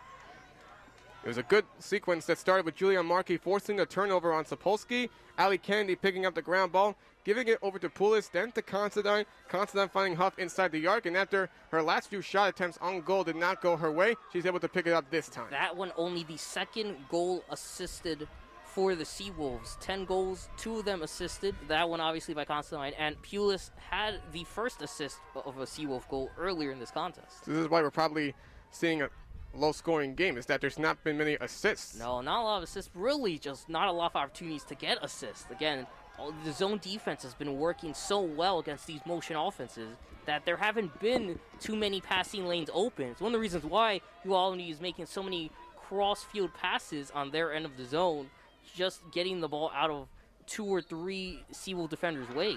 And Rucker wins the faceoff after Hampa almost had a chance to pick it up herself. She's trying to find a way to make the clear. She'll have to give it out instead to Conway, who gets it over to Sapolsky, and she'll make the clear. Draw control battle has started to, that was once in possession for Stony Brook, has started to turn over to Ualbany, but that still has not given them the lead. 21:35 left to go. The Seawolves are leading 10-6. We're just about over 21 minutes away from crowning an American East champion unless this game goes into overtime. Back of the cage now is Sancilio going out far to the right wing of the fan to Harbinger. Harbinger trying to switch it around, can't get past the double team, has to go out to the left instead for Imbo. Rafi and Pulis there. Imbo trying to switch it around, she'll go out to the back of the cage for Sancilio. She's guarded by Levy and Kennedy. Conway going over to Fall, tried to get the shot, it was a big save by Halso, and the ground ball picked up by Ali Kennedy, and that was one of the biggest highlights you'll probably see of Cameron Halso today. And Halso with a big stop at her end, able to get her stick in front of it and knock it down. Meanwhile, midfield, Kennedy hit hard over the shoulder across the stick. Coach Spallina not happy, thinking that was a yellow. Either way, Kennedy enters Stony Brook zone. And draws another foul. You're seeing a lot of big support that the Stony Brook fans are showing, especially those teenagers as well. They are really living off of this. Yeah, still limited audience, obviously. You know, you expect 3,000 or 4,000 here, as per usual for Stony Brook. American East playoff game, Stony Brook game in particular. Only really a few hundred allowed. Everyone socially distanced. We are as well here in the booth. With a win today, Stony Brook can have a good chance of getting that top 8 seed in the NCAA tournament. Hart going to the back of the cage for Ol Miller. Has not had too many opportunities to find assists today. Considine over to Kennedy. She hasn't actually gotten an assist, Ol Miller. In fact, Ol Miller got the goal on the assist from Kennedy. She has at the back of the cage. She sees Considine. It was a bad pass that went wide. However, we do have a foul called. And see what happens right there when you're trying working on assists. You'll probably eventually force Ualbany to make mistakes of their own. Clancy Rude. That's going to be a yellow, giving Stony Brook a minute with the extra player opportunity on the shove of Considine. And with 10 minutes gone by here, Stony Brook can definitely milk the next 60 or so seconds while they retain the lead and sort of figure out a strategy how to beat Great Danes inside. So this will be interesting to see right here. Considine has a chance for a free position opportunity. We'll see whether or not she'll take it, or if she decides to move it back out and trying to work with the player up advantage that the Seawolves have. Remember last time when she had a free position shot, it was even strength, and she took a step back and passed it off to Kennedy, who was able to score seconds later. Oh, we have a quick early movement on one of the Great Danes. That was Jordan Marr who moved early. So Considine can have a little more space to her left to work with. Considine immediately passed it to Kennedy before the whistle blew. Now only one player guarding her instead of 2 on the near side. Interesting to see if this changes things. We'll see. She has more room now to try and make a shot. We'll see if she gets it. She'll just dish it out instead to Mitchell. So I had that call on there, one of the 2 that could have possibly happened. So Stony Brook wants to play it safe here. Doesn't want to get too much of a mistake. They have a player up. They should use it. Really no need to rush it. Got a full shot clock here at 75 seconds. And again, with there being 19:50 left to go in the game, this is start time where you start really controlling the ball, controlling the clock, not forcing anything or forcing your team to move too fast, because that gets their team involved instantly. Well, Miller back of the cage, Ualbany may start to look to get a little aggressive. Considine has it. Moves back out to the top. They've been aggressive all game. A lot of stick checking, a lot of fouls called. Their season is on the line. O'Miller going inside the Huff. Takes the shot. She scores! Kaylee Huff with her second goal of the game. That's back-to-back for her. And the Seawolves retain their largest lead of the game for O'Miller's first assist of this contest. Great read by O'Miller behind the cage, finding Huff on the cut in between two defenders, and that's where the extra player chance burned Ualbany, as Huff was wide open down the middle where a defender like Rude would have been usually, gets them the easy score, and with that immediate timeout is called. Great response by Joe Spallina to get the back-to-back goals for his team after Ualbany started off the second half with back-to-back goals. So we're going to take a quick break here. 19:27 left to go in the second half. The Seawolves have retaken a 5-goal lead on Ualbany. They now lead 11-6. Zach WIlson and Ken Fermin giving you the 2021 America East Women's Lacrosse Championship here at Laval Stadium on 90.1 FM WUSB Stony Brook. And back in the studios of WUSB, Matt Mankiewicz here. Let's get you up to date on what's going on in Stony Brook baseball at Joe Nathan Field. We're in the bottom of the third, no score. Seawolves do have a hit on the day, and NJIT hitless thus far. But we continue on. We now know where the softball tournament is going to be. It's going to be at UMBC because in the final game of that matchup, that 3-game set, they split yesterday, the doubleheader, but UMBC beat Stony Brook 4-1 today, and Dawn Bodrick getting tagged with the loss in that contest. In men's lacrosse, we know that Albany lost their game to Vermont. So Vermont gets its first America East Championship, first NCAA tournament bid in the 42-year history of the program. 15-10, the final score there. And, of course, taking a look at some of the out-of-town conference championship scores. We're in the second half now in the Big East final. And now that is a final now. Denver has beaten UConn 13-7. In the AAC, Florida beat Temple 19-4. Mercer over Fermin 14-13. Patriot League, Loyola beat Lehigh 11-6. Second half, Jacksonville leads Liberty 9-7.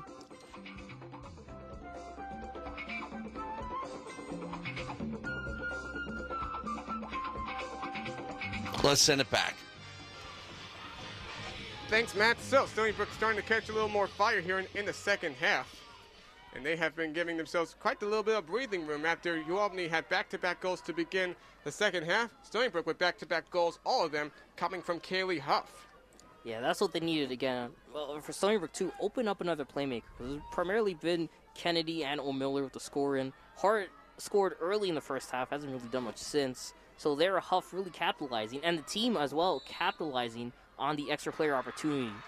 Ifushia gets the draw control win for the Great Danes. So that's been helping Ualbany stay in this game for a little while, but still, the lead is still... Fuchsia and Rurka with 3 draw control wins apiece. And you're right, it's been a big factor in keeping this contest tight. Albany owns it 11-8, but they need to do better because the defense for Stony Brook has looked pretty much better as they have 6 caused turnovers as opposed to Ualbany only having 5 caused. Yeah, again, the unforced error is also coming into play. 9 turnovers by the Great Danes, only 6 by the Seawolves, which is lower than average for both of these teams, but at the same time, you know, there's still 4 unforced errors Albany has committed, and at least 2 have been converted into goals by the Seawolves. Arbiter trying to switch around. She cannot get past the double team, has to dish out to the left for Imbo. Imbo moving towards the back of the cage for Conway. She hasn't gotten to her yet, now she will. 35 on the shot clock. She'll go out to Harbinger. Conway going inside, and the pass was deflected by Sabella, and Kaylee Huff picked it up, and she draws the foul. There you go now. It looks like the defense is starting to rile up for Stony Brook. Yeah, they're trying to find Sensilo inside, but she was facing the opposite way, coming in from her right, and when she turned around, her back was to the ball. She just had to get a stick on it as that one went loose. She was the one who did the hard check on the Seawolf player.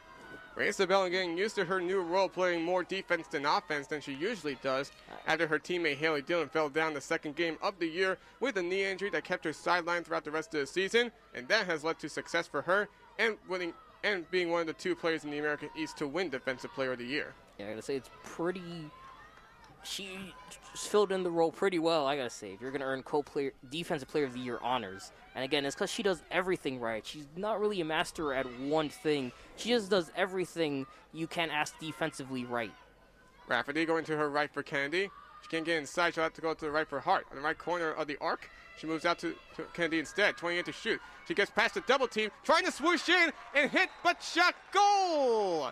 Allie Kennedy weaves through the defense like it's butter, just barely. Maybe a tiny bit of butter on that, but still clean enough to make the goal. Seawolves now have their largest lead of the game. They now lead 12-6. Yeah, two defenders were riding Kennedy. One of them being Sapolsky. I believe Rude was the other. Even so speedy. And with the stick just firing off a shot on the right side of Georgia Schneider-Reeves, finding the back of the net and giving the Seawolves their largest lead of the afternoon at 6 with 17:19 to go. Now the Alley chant breaking out. Stony Brook crowd so proud of their star midfielder of the year. And Allie Kennedy, one of the best in the nation, ranked 3rd nationally in the preseason players poll. Stony Brook on a 3-goal run, now lead by 6, which is their largest of this game. Kennedy tied with Charlotte Verhulst for draw controls at 3. Face-off, won by Allie Kennedy, and now she breaks that team high. But she has trouble picking up the ball. Going rigged, no fouls called. The ball's still being fought for, and it's stolen away, and it's... That's Rude that was able to scoop it up. Credit Caitlin Rurka causing that turnover by Kennedy. She made contact, and no whistle was blown. Coach Spallina not happy with that, shaking his head on the sideline. So either way, Ualbany gonna start with possession here. Yeah, you don't really get the ball away from Kennedy without paying the price. And apparently, Ualbany didn't have to pay a price right there. Stony Brook will force them to pay the price if they can cause another turnover. So Ualbany keeping possession of the ball. Burka having it at the back of the cage. She's getting double teamed. She had to go out to Sansilio. That trap defense working so well again between Markey and Gagnon. Not much of a big day for Katie Pascal as she gives it over to Harbinger. Now, it's one of the reasons why Great Danes are trailing. And Burka got hit as she lost possession of the ball, and that's definitely a foul. Yeah, foul on Gagnon. Burka caught the pass 5 yards out of the goal circle, and before she got a chance to fire off a shot, she was bumped hard with the stick by Gagnon. Not going to be a yellow card, but it will give her a free position opportunity. Only 4 goals on the year, and this is her first free position opportunity of the season. This is where you put that pressure in the back of your mind. And she'll take the shot. It wasn't enough speed. It goes off the stick of Halsall. Halsall, again, an impressive day after an afternoon to forget 2 days ago. A great job there to save, getting her stick and leg in front of the shot. That's really been worked for her this afternoon. 7 saves on the day, and that time did a good job protecting the right corner of the net. Sansilio, who had the first goal of the game against Vermont on Thursday here at Laval Stadium. She'll give it over now to Imbo left wing. Finding herself in a double team, she moves around around the left wing. Goes out to the top now for Pascal. 15:46 left to go. Stony Brook up 12-6. Yeah, it's so tough to beat this defense because, again, you're looking at 2 triangle defenses on each side of the wing and another player alongside the net for your goalkeeper in Halsall. Imbo getting it over now to Harbinger, taking a shot from the left side of the crease, and she finds her way through. Wow, what a goal. Again, they do not come easy. She had to work for it. That time catching it at the back of the net, faking right to left, then cutting inside, and literally just essentially dropping that one over the shoulder of Halsall. Just beating Markey inside with the roll dodge, going right to left, and just a step ahead of the oncoming blocking Halsall. 12-7 game here, 15:30 to go on the contest. Well, it took long enough for the Harbinger of Boom to get her first goal of the game. They now cut it to 5 with 15:28 left to go. Yeah, that's who's got to step up for this Great Danes team. Amongst all the players, you got to see your all-conference second team player in Kendra Harbinger start racking up some points. 15th in the nation in assists, around top 30 in points. For Holston Rorka facing off again at the logo. Ball goes up in the air.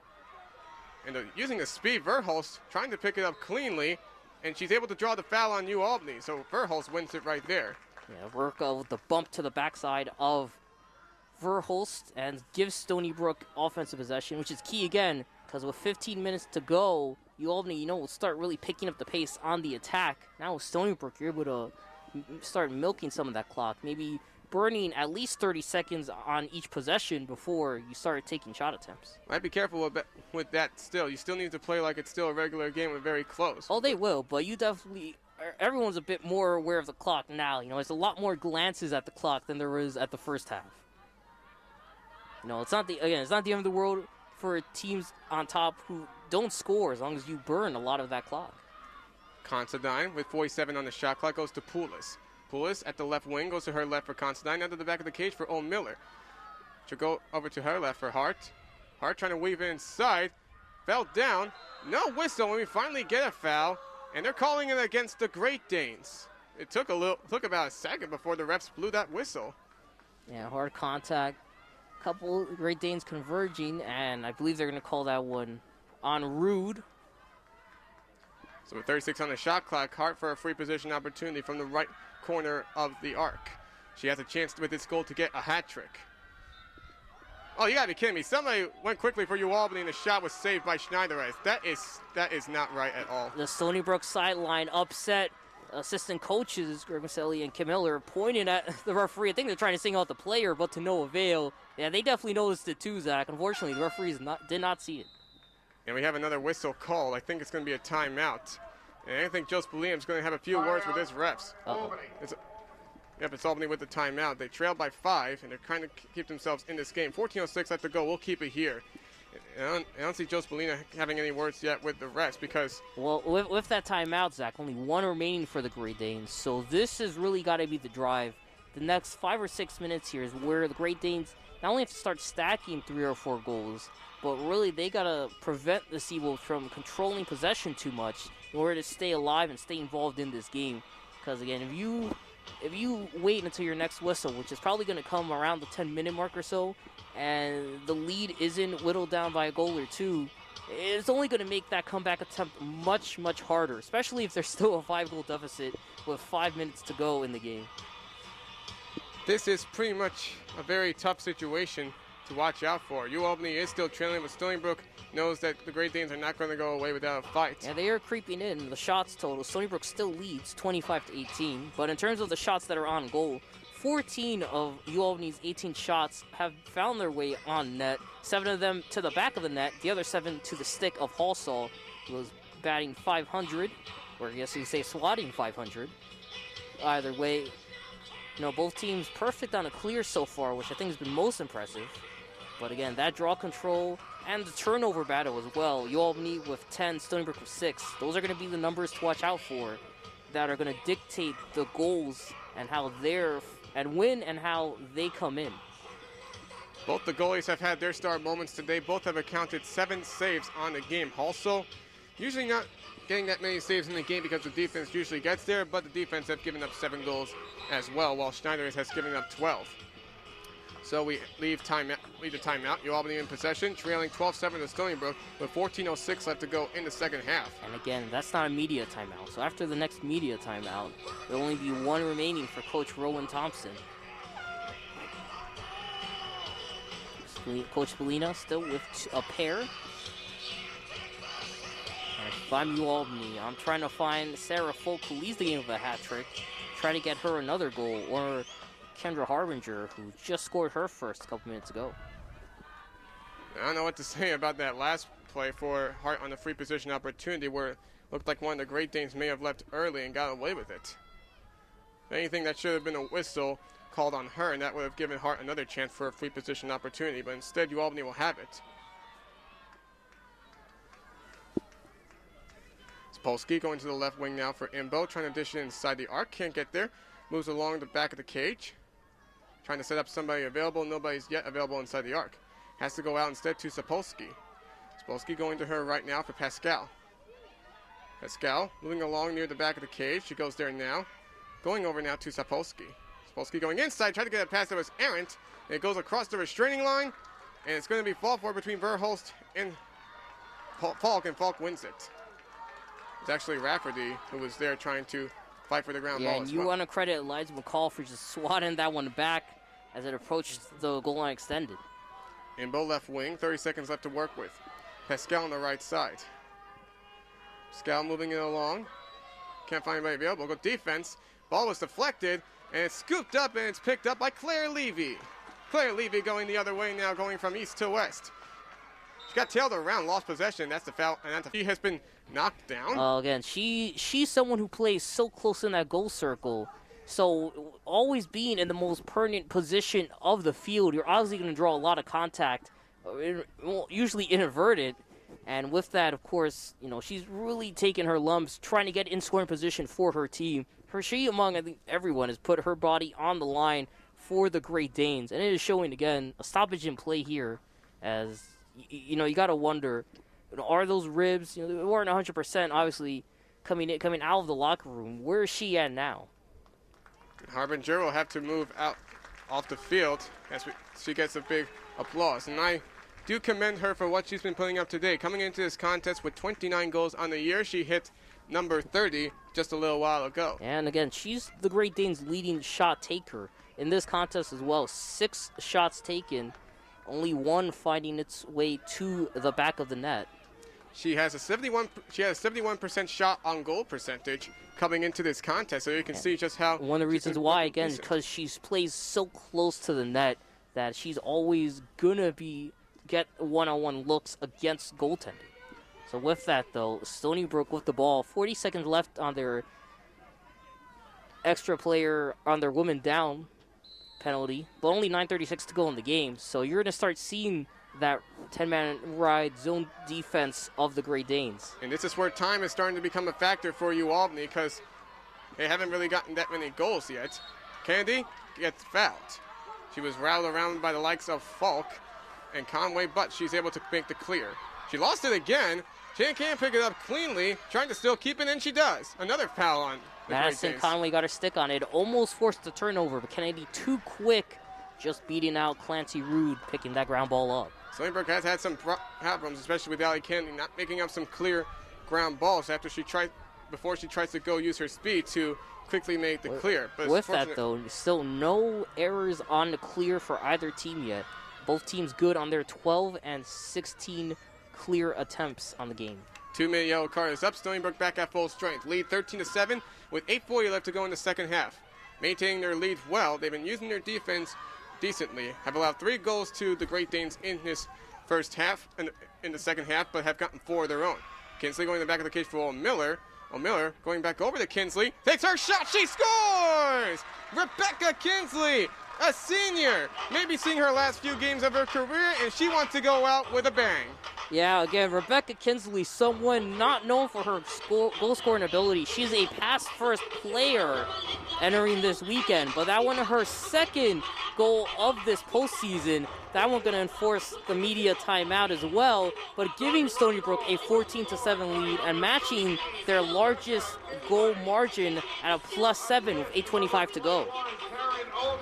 Taryn O'Miller giving Rebecca Kinsley that effort, a senior to senior. So with that media timeout, we'll head into another timeout as well. 8:25 left to go. Stony Brook leading 14-7, just less than 9 minutes away from their 8th straight America East Championship. Zach WIlson and Ken Fermin on the call, giving you the America East Women's Lacrosse Championship live on 90.1 FM, WUSB Stony Brook. Let's go back to Matt.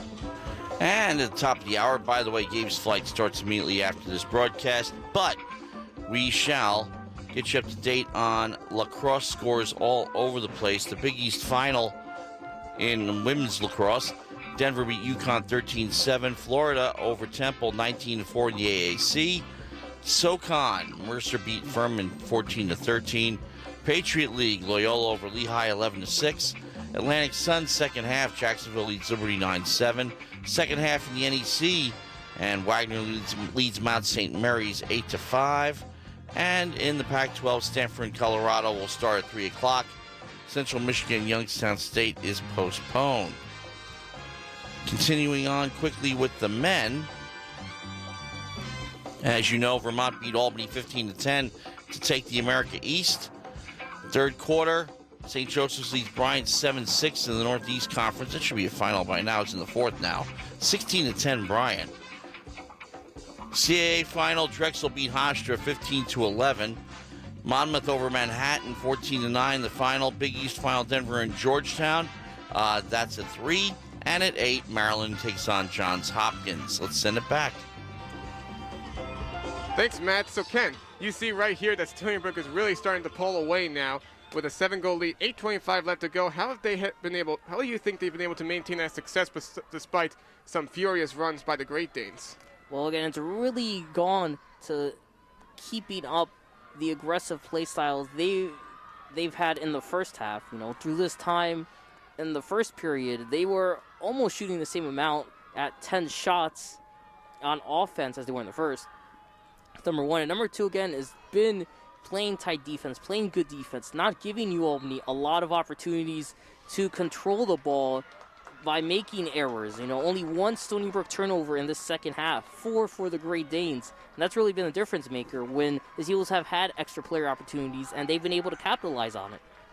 And that's why they are looking like one of the strong teams in the nation and one of the best defenses as well. Verhulst wins the draw control for Stony Brook. They're back in the UAlbany zone as we hit the 8-minute mark. Stony Brook starting to get a little comfortable feeling here. They just want to make sure they eliminate any potential threat still from UAlbany. Meanwhile, Kinsley got whacked at hard. And surprisingly, no whistle. Kinsley literally stopped, turned her back to the play, and held onto her face. That allowed a Great Dane defender to come in and swat the ball.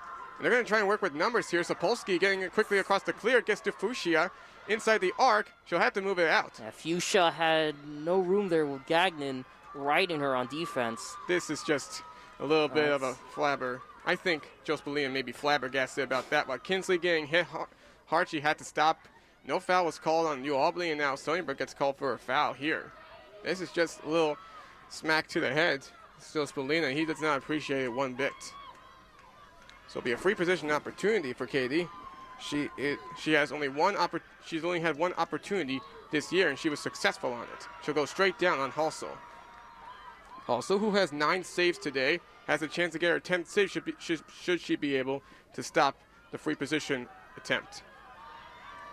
Going straight down, Fuchsia. She'll go for the shot on the ground. It took not enough speed. It went across. And another foul called on Stony Brook. Yeah, that's not what you see that often. Right, a shot on the ground, just bouncing the arc it had, bounced over the net, over the stick of everyone behind the backstop. But a Great Dane defender there to pick it up, draw a foul. That being, I believe, Conway. So UAlbany will reset. In the back of the cage, Julia Embo with it on the right side of the crease. She'll move out over to the green now. Out to the right wing, she'll go to Sansilo. Couldn't keep possession of it clear, and Embo eventually picks it back up, keeping it in possession of UAlbany. 50 on the shot clock. 7 minutes and counting for the Great Danes. Now's where you got to get your shot off. You really don't want to hold on to the ball for more than a minute. There's 1 goal per minute, and Addison Conway starts it off with that by getting the shot being with enough room inside the arc, as she cuts the deficit for Stony Brook to 6 with just 6:57 left to go. And a nice job on the soft shot, almost like a alley-oop with the setup from the outside of the arc was Kyla Sapolsky's pass, and inside was a cutting Madison Conway, who on the move was able to just pop off the shot over the shoulder of Halsall.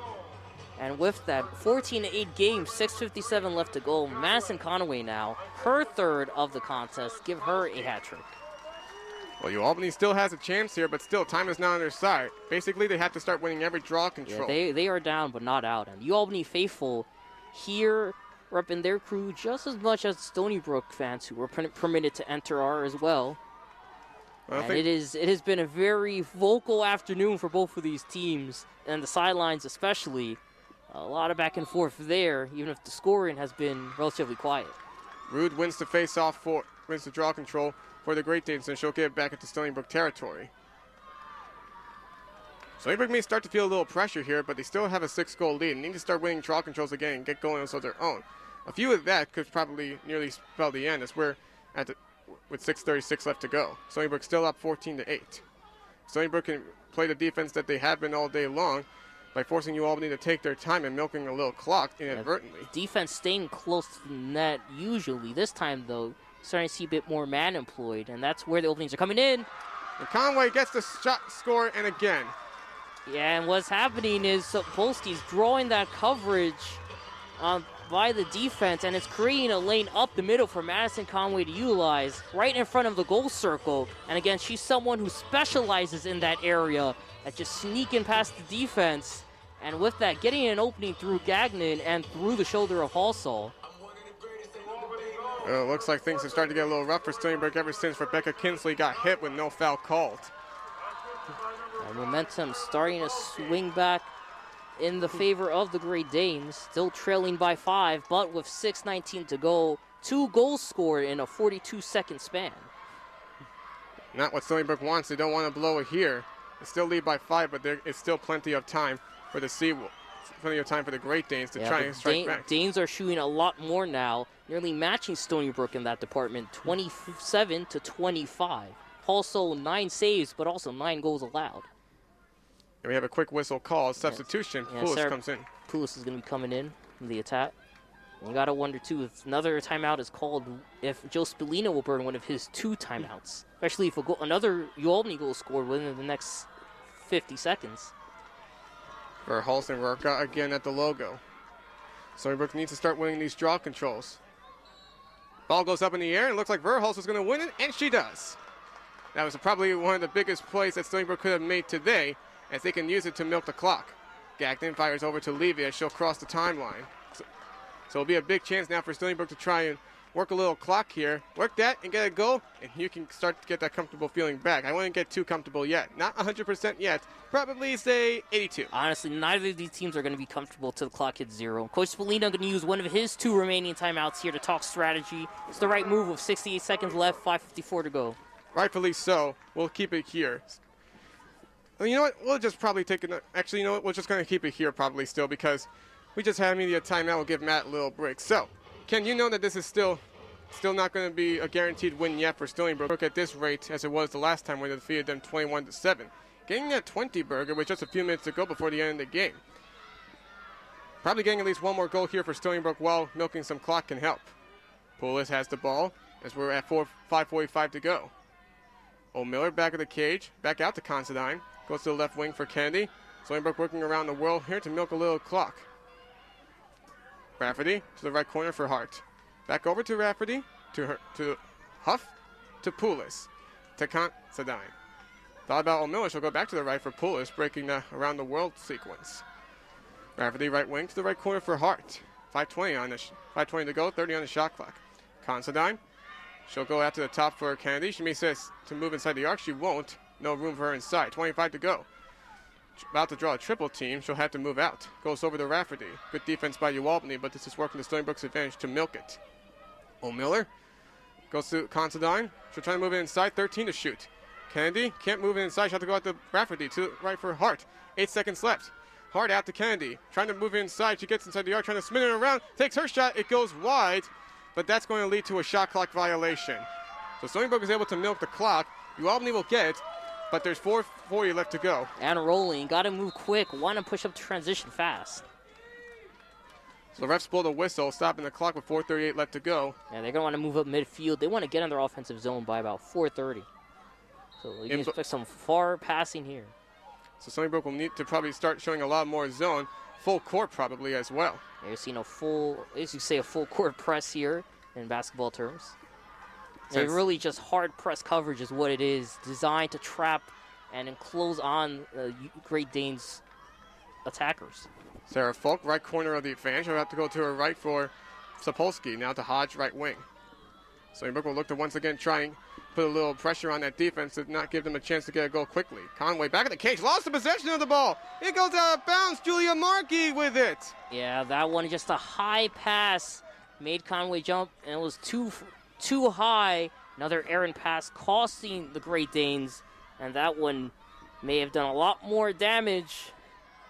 And Kennedy had the ball forced out of her hands, but that does not mean that she loses it. It's another foul on Ualbany, and Stony Brook fortunate on that as well. Just 3:40 left to go. Stony Brook still up by 5. Another working on the shot clock may just about do it. Sabella gets the clear into the Ualbany zone. And it's going to be a lot more about milking the clock now probably than it is to get a goal. One of the closest games that we've seen between Stony Brook and Ualbany all season long.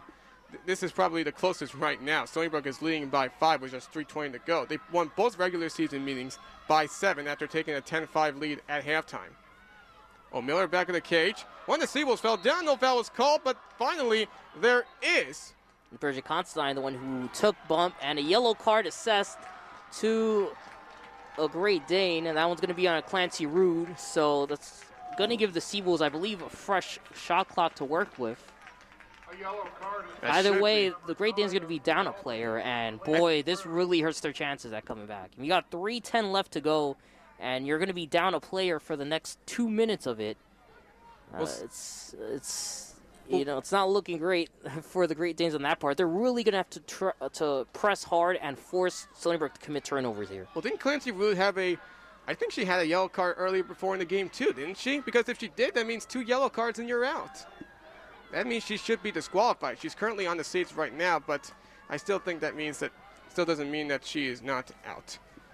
But it's going to be a free position opportunity for Constantine, but she won't take it. It's more important to milk the clock than it is to get a goal. Yeah, they got 85 seconds and 3:05 to work with, so... Looks like Stony Brook's about to finally clinch that 8th straight.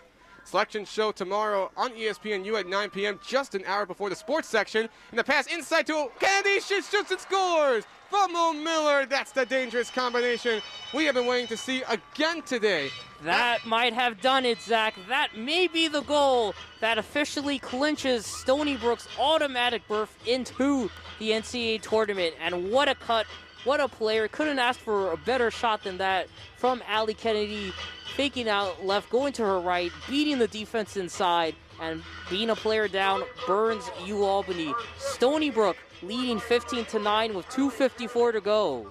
With a high level of competition that the Seawolves have been faced with this season and how they've been looking this season as well, this win could give Stony Brook at least a top 8 seed in the NCAA tournament, meaning they can host the first 2 rounds of the NCAAs. They last hosted the first 2 in 2018 when they got past UPenn with an 18-5 win in the second round before they fell to Boston College in the quarterfinals. Stony Brook with a lot of potential to get their third quarterfinal appearance in tournament history, and a face-off violation is called on Charlotte Verhulst.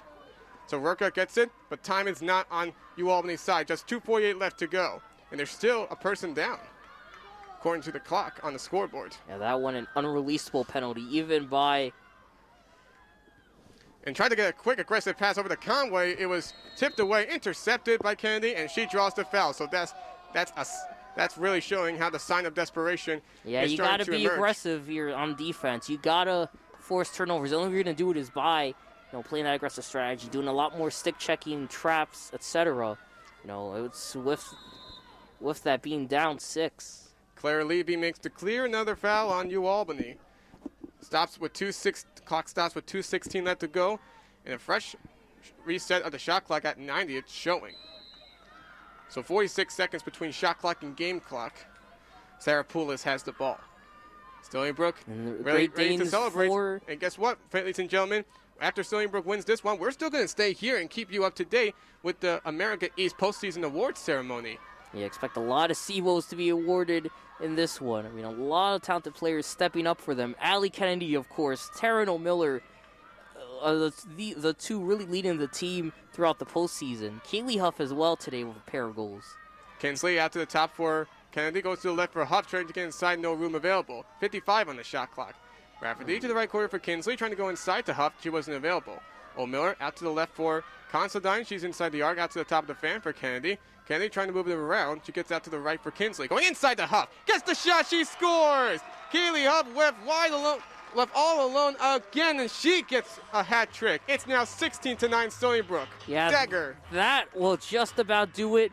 As you said, the dagger through the heart of the Great Danes. 1:27 left to go, and I think that will just about do it here for the game. A 16-9 deficit is virtually impossible to overcome, and Kaylee Huff getting it done with the hat trick. And what a season for her, coming in, transferring out of USC, and her first season here at the Seawolves, getting the America East Championship win under her belt. Kaylee Huff now with 18 goals, on the year. She has been quite the influence in the senior year, especially when she helped the team beat her former school 15-3 back in February. She was a vital part of that game, doing well against her sister in Kelsey Huff. Yeah, she's a tremendous talent, of course. Eastport native, 15 goals entering this contest, so 18 on the season, 21 points. Well, just wait what happens for next year when her cousin Ellie Macera starts to have a rising role. Ellie Macera not having any play time today, but it did not matter as Stony Brook was looking good, and it looks like with that, we will have ourselves another timeout. Ualbany calling their final timeout. We're probably just going to keep it here because 1:21 left to go, and you have to admit this is probably pretty much where we had to start. Well, I think it's not fair. We take a look back at just the Stony Brook players in particular, and I mean, what a season they have had. I think starting off, Allie Kennedy, probably going to be named player of the postseason. I mean, 5 goals today after an impressive performance last time out as well.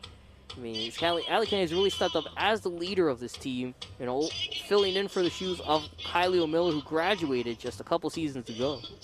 Yeah, Allie Kennedy was a freshman back then, along with Kylie's sister and Taryn O'Miller. Both of them, we've really talked a lot about them being quite the explosive combination. I'm sure they're going to be really excited when they're either here or somewhere else here on the campus of Stony Brook tomorrow night, hearing where they're going, who they're going to be playing. And 12 goals in 2 games for Allie Kennedy in the postseason. Remarkable numbers.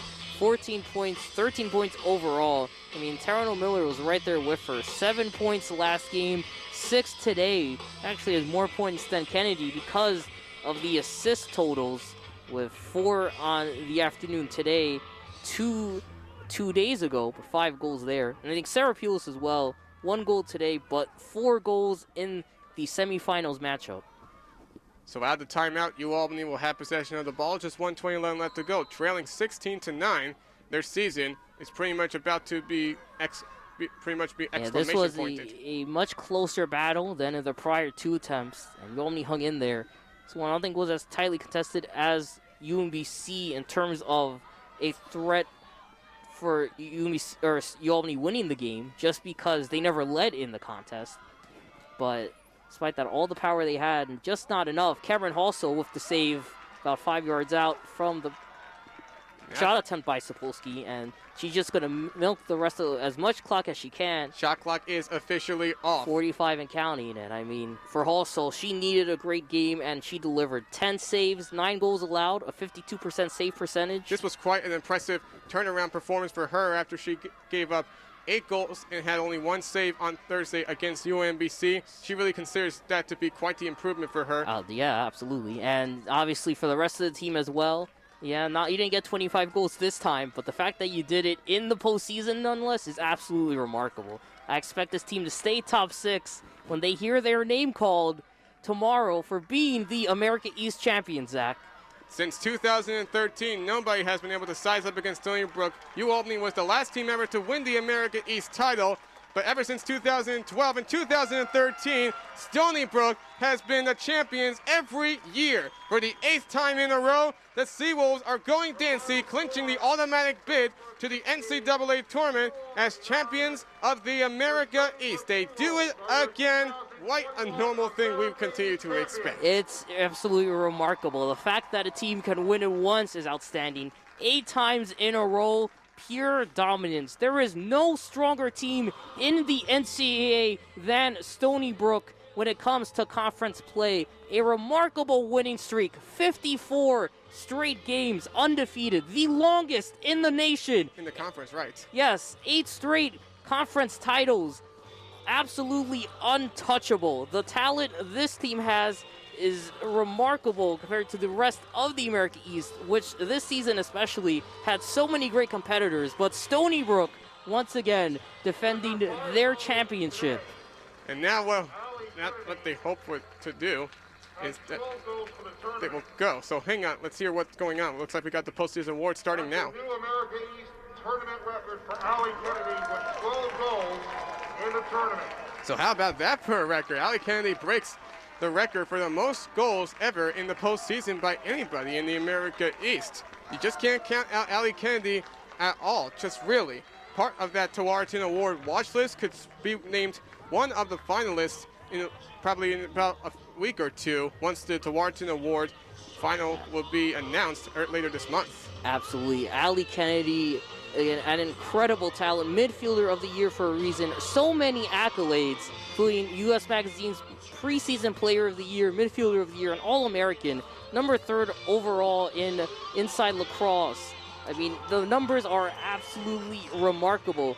Top 10 in the nation in goals, in free position goals, top 20 in draw controls. She does it all and is an absolute talent that has been one of the most shining examples of not only Stony Brook lacrosse, but Long Island lacrosse. If you're a Long Islander listening in, you know you can't help but feel proud that one of our own, Allie Kennedy, shining the way once again. We're setting another incredible record. Allie Kennedy, we've really seen how she's been quite the step-up player ever since Kylie O'Miller graduated after she had quite a freshman season along with Kylie and Courtney. Learning under the throw, we've talked before again with Kylie about how there are still some players that she coaches. We saw her as a student advisor for the team over the last few years. Even though she's no longer playing for them, that doesn't mean she's not a part of the program. And her presence still felt, obviously, training so many of these talented women. And not only that, Kylie O'Miller may be gone, but there's still an O'Miller who's playing just as well. Taryn O'Miller, of course, who had an incredible postseason as well. One of 4 players in program histories to notch over 200 collegiate goals for the team. Absolutely incredible stat, proving she's one of the best playmakers in Stony Brook history. Arguably the best in terms of passing ability and assist making. Yeah, the Stony Brook team, they are not done yet by any means necessary. They are ready for, once again, it's going to be another single elimination tournament that really is going to determine how truly special they are. Stony Brook now 14-2 overall this year. A 12-game winning streak continues, while for Ualbany they fall to 11-7 with their season most likely over at this rate. But you still got to give kudos to the seniors on the Great Danes team, who also had quite the run in the America East despite the only hiccup, Stony Brook. Yeah, teams like UMBC and UAlbany's always a contender. It's that the only team with more consecutive title game appearances than Stony Brook, this being their 10th contest, although they're now 2-8 in those appearances. That said, though, there's always going to be a talented team. Stony Brook has a lot of very talented players. UAlbany is almost as talented, and UMBC, the future is bright for them. A lot of young stars who were well awarded in the conference postseason accolades. And it's going to be a battle for UAlbany, UMBC, the rest of the conference as well, in terms of trying to knock down Stony Brook from their very, very high mountaintop over the America East. What was once a time when it used to be UAlbany and Boston University in the America East that were usually the front runners every year to win the America East Championship and go to the NCAA tournament, has all changed ever since that little announcement. One day in 2011, where Joe Spallina was named the new head coach of the Stony Brook women's lacrosse team. He comes here from Adelphi after spending 4 seasons with them, and in all those 4 seasons he was with Adelphi. He has never had the Pride, Adelphi, go any worse than the semifinals of the NCAA tournament at the Division II record.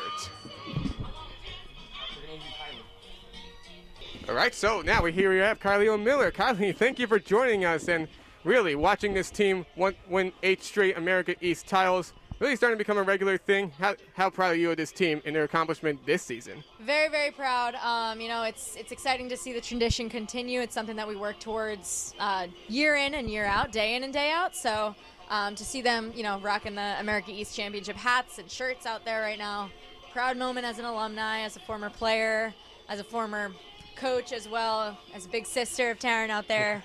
That's my family out there, so excited to see them continue. Let's start with that, because arguably really it's between Taryn and Allie Kennedy for the most outstanding postseason player of the year. How proud are you of that personal connection? Obviously having a hand in training Taryn to be arguably the best, not one of the best playmakers, passers in program NCAA history. Yeah, I mean, I'm super proud of both of them.